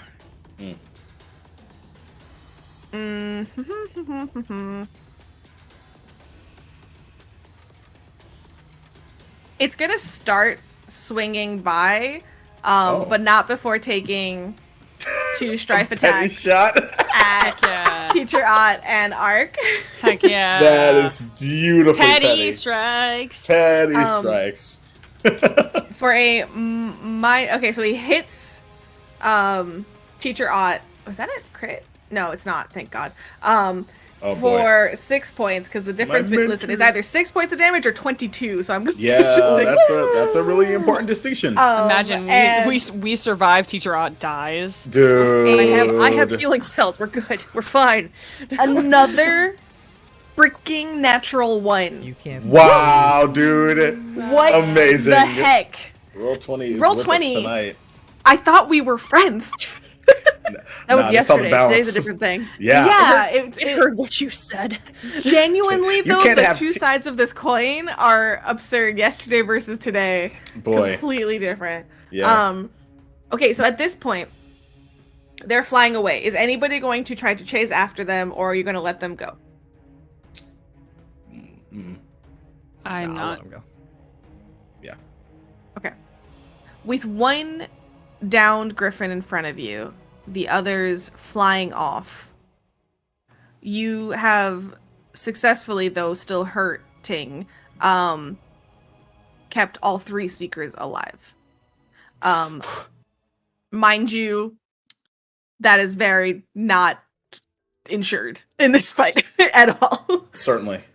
One wrong crit can Oh, yeah, game easily over, fully kill one of them. Certainly. For the best At this point, Teacher Ott, looking kind of wildly at them, looks over as this begins to wind down. Like, there are a couple of other like students that are kind of poking their head around, like trying to like figure out, you know, what's going on, what's happening. As he sees one that he recognizes, he calls out and he says, "Go find me Teacher Asanu. Is anybody here?" What is this? They are Uzanjanti. Anybody here take Uzanjanti classes? I did. Arafe? But that's my I'm secondary. Rainscribe. It's your secondary. That's right, you did. Oh, that would be me and Ark then. Ark. Yeah. Because I remember we had the same. Yeah. Okay. Yeah. You have all heard of Teacher Ahasanu, not necessarily having taken classes with her yet, but she is an Uzanjanti teacher.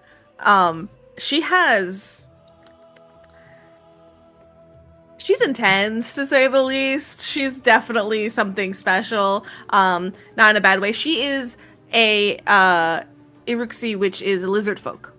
Nice. Nice. And she has like kind of golden yellow skin, and the stories about her are very much her enthusiasm, intensity for knowing a lot of history. She's a huge history buff, and specifically also likes her wild animals, and it makes sense to you that he's like, she can at least know a little bit about maybe what's happening here. As the student goes and runs off to get that teacher, you are here left for a brief moment. He takes a breath, looks around. You treat the wounds of these individuals. You can tell that they're a little bit shaken at this. And taking the reins of the situation, he gathers them, places them in the care of some other students and teacher, giving them some time to, like, you know, rest, treat their wounds. And he looks at you all and collects you all and says, "Come to my office," after grabbing the notes and everything else from the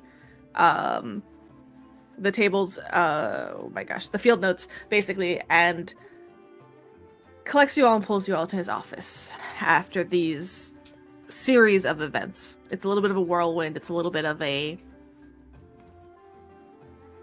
Too many things are happening. So he, while gentle, is still very firmly taking care of business. Yes. Real quick thing. Before they go, he'll kind of, like, as they're, you know, the ones being treated, kind of just walk up to them. If I'm being honest, that's not the most shocking thing that's happened in my time here. Also, I'm not exactly the welcoming committee that we typically have either. So, either way, welcome to Magaambya. They look a little frazzled, but nod. Thank you for this, and then Goss, takes from one of the, underneath his, like, outer cape, there's like a long scarf that seems to be draped under him, a long colorful scarf, and he takes it out At this point, he unravels it, and it's this very long, like, flowing scarf, which he hands with two, hands carefully on either side and presents it outwards to all of you. Here's a token of our thank you for saving us. And he presents you with a dancing scarf. Ooh. Dancing scarf is a very cute, cool, magical item that is... It is exactly as it sounds. It's a dancing scarf. You dance with it, and it adds to your performance when you use it to dance. However, it has this one additional effect that you can obscure yourself and use it to kind of like hide and things like that. Or I forget exactly, but it's cool. It's cute. I think you can give yourself the concealed condition during combat, like for 1 turn or something. Yes. Oh, Yeah, so you can shit. start. Yeah, it's cool. That's cool. So probably handing it directly out to you, Hideaki, to just take it amongst yourselves. You can decide whoever wants that. After which you find yourself back in Teacher Ott's office. You haven't been here in a little bit without everything that's been going on. But you see Teacher Ott is tired. He had spent the whole night up and now this, and he was like not expecting it. And he sits a little wearily at his desk before taking out all the pieces of paper that you have managed to grab information from that were a little bit water damaged. He takes a moment, kind of smoothing them out, and begins to just cast mending on them. And you remember Teacher Ott is also like deep into like book restoration and stuff like that from the library. And he kind of takes a moment, and you can almost tell for himself as well, of teaching you a little bit about like like an impromptu lesson in its own right of like book restoration. Time and place, Teacher Ott. And you can definitely tell it's just soothing for himself as he kind of organizes these and mends them and shows you like other things that he's doing to like restore them, basically. Clearing through them all and kind of placing them out in front. He sighs and like shakes his head. Okay, wrong accent. We were interrupted before. But thank you for your help in that. We will need to talk to those Anadi and see if there's any other information, but from everything we have gleaned so far, these inexplicable call that the feel seems to not be able to be described. We shall see though. But we never got to talking about your findings themselves, not just our findings. So, Uduak Bazni is who you said this was. Yes.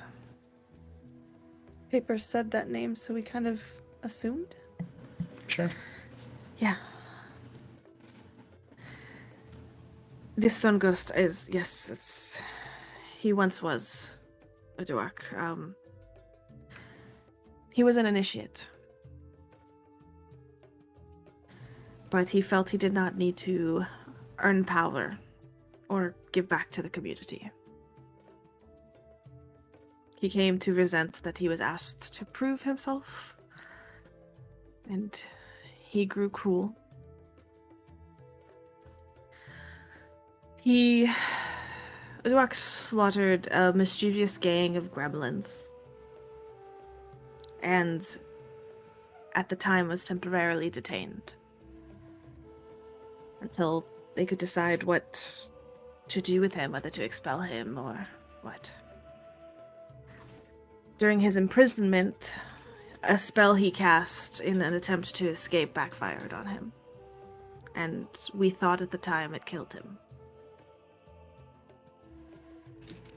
It is strange that he survived, but stranger still that gremlins flocked to his side. I assume fear played a large part in that. Sounds about right. This Is sounds there any- familiar? Yes, it was a Yeah. little vignette story I told you. Okay. Yep. Yeah. Yes. Yeah, okay, I was like, Yeah, I yeah. don't know if this is a vignette or if this was something we got It was- told. It was So right player there the whole knowledge. time. player knowledge. Yeah, it was or- player or knowledge, not PC character knowledge. Okay, Yeah, yeah. excellent. Continue. Yep. Yeah, I gave you a little taste of his story beforehand. Mm-hmm. Oh yeah.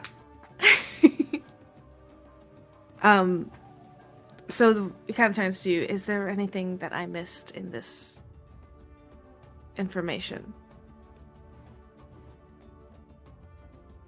I don't think so.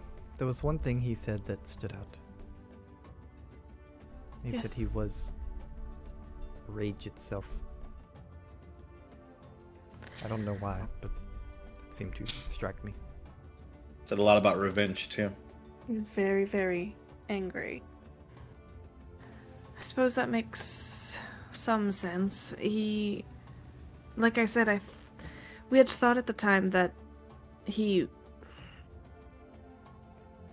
had died. That the spell backfiring and the Magaambya wards killed him.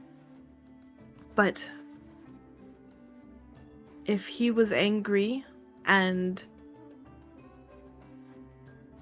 perhaps they did in part kill him, it is possible that it is some odd mix of magic and strong emotion that led his ghost form to an extent.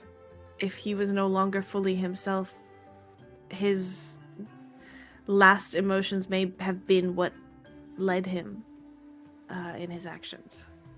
His body did look like it was made from the stonework of the Magaambya, so Mm-hmm. I'm wondering if the spell backfiring infused his soul with the Magaambya walls. It is possible. It's funny. It's the likelihood of those types of things happening with these wards, these ancient wards, is odd, and I can't help but think that it was the last bit of gremlin mischief that caused it so, and his bad luck to have murdered the ones that they did. But I do not know, and that is solely conjecture. Wow. I fear, though, that nothing here explains the flocking of insects to the Magaambya. And we have moved beyond my expertise in this regard. But do not worry. I know someone who may have more insight. Genetimo was my mentor. Cleverest... Genetimo was my mentor, just as I am yours. And he is one of the Magaambya's cleverest lore speakers. You know, lore speaker is like above conservant, like it's up there. He rarely stays in one place for one time, for very long. But I would like to gain his wisdom and, to be honest, introduce this impressive group of yours to him. We will discuss with him in person the next time he returns. In the meantime, thank you all for all you have done. It kind of gives you a big warm smile. Ironically, I guess it's a good opportunity for us to learn from someone really special. Do y'all want to make actually, again, Uzanjanti people would absolutely have heard of Genetimo, because he's a popular person whenever he's around. But I think a lot of people here from just being around here have heard of these lore speakers, because lore speaker is just a rank. Yeah. But Genetimo is a branch leader. Janatimo is so influential and so strong that he leads the entire Uzanjanti branch. Nice. So he's absolutely an impressive person in the Magaambya. To be introduced to him is a very good thing for y'all. And you have learned that he is Teacher Out's mentor as well. So you do have that additional context. Cool. Looking at you all, he kind of just finally sighs and stands up again. We'll speak again soon. Really quick, before we all leave, when are you going to practice what you preach, Teacher Ott? That mission that you gave us yesterday, you should probably take it on yourself. I appreciate your concern, Hideaki. And, after this, you might be right. I think that I will have lunch with my wife. And take Say a hi rest. to her Thank for you. me. Yes, absolutely. She does ask about you. You've met? Cool. She's the sweetest lady, and she makes cake. I do Remember the love cake I brought back? I'm not volunteering myself for cake. I but brought that just cake said- back last time. Oh, I- right! Mm-hmm. Wow. If we Awesome. put all of this behind us safely, securely, and ensure that no one else isn't gonna come to imminent harm, I would be happy to have you all over for dinner and cake. Sounds Very wonderful. well. And he kind of stands up and ushers you forward out of the room. And you're left with a couple of thoughts. There is a conclusion to Stone Ghost, to the attacks on the school. There is answers that you have found and resolutions that you have fulfilled. But then come other questions, because Stone Ghost was just using these insects. He wasn't bringing them here. And it is affecting more than just insects. It's to an extent, the insect-like, adjacent, and now more and more people, Anadi, come flocking to the school, and it makes you think and wonder about Strands of Glowing Dawn and one of her reasonings to be here at the school. And you think of the runes of the bark beetles that have carved, you think of the water striders that have gathered on campus, and you can't help but wonder, what is the cause of all of this? And so, with questions yet unanswered, and with mysteries yet to unravel, some here in and around the Magaambya, some further away, and some yet within our very own students, the semester draws to a close. But don't stray far, friends, because we have one-on-one sessions with each of our strengthening students to explore in these weeks as you wait for Janatimo to arrive. We have talks and opinions on book 1 to divulge. I hate it. Most importantly, we have so much more to come in book 2 and season 2 of Outcast Outclassed.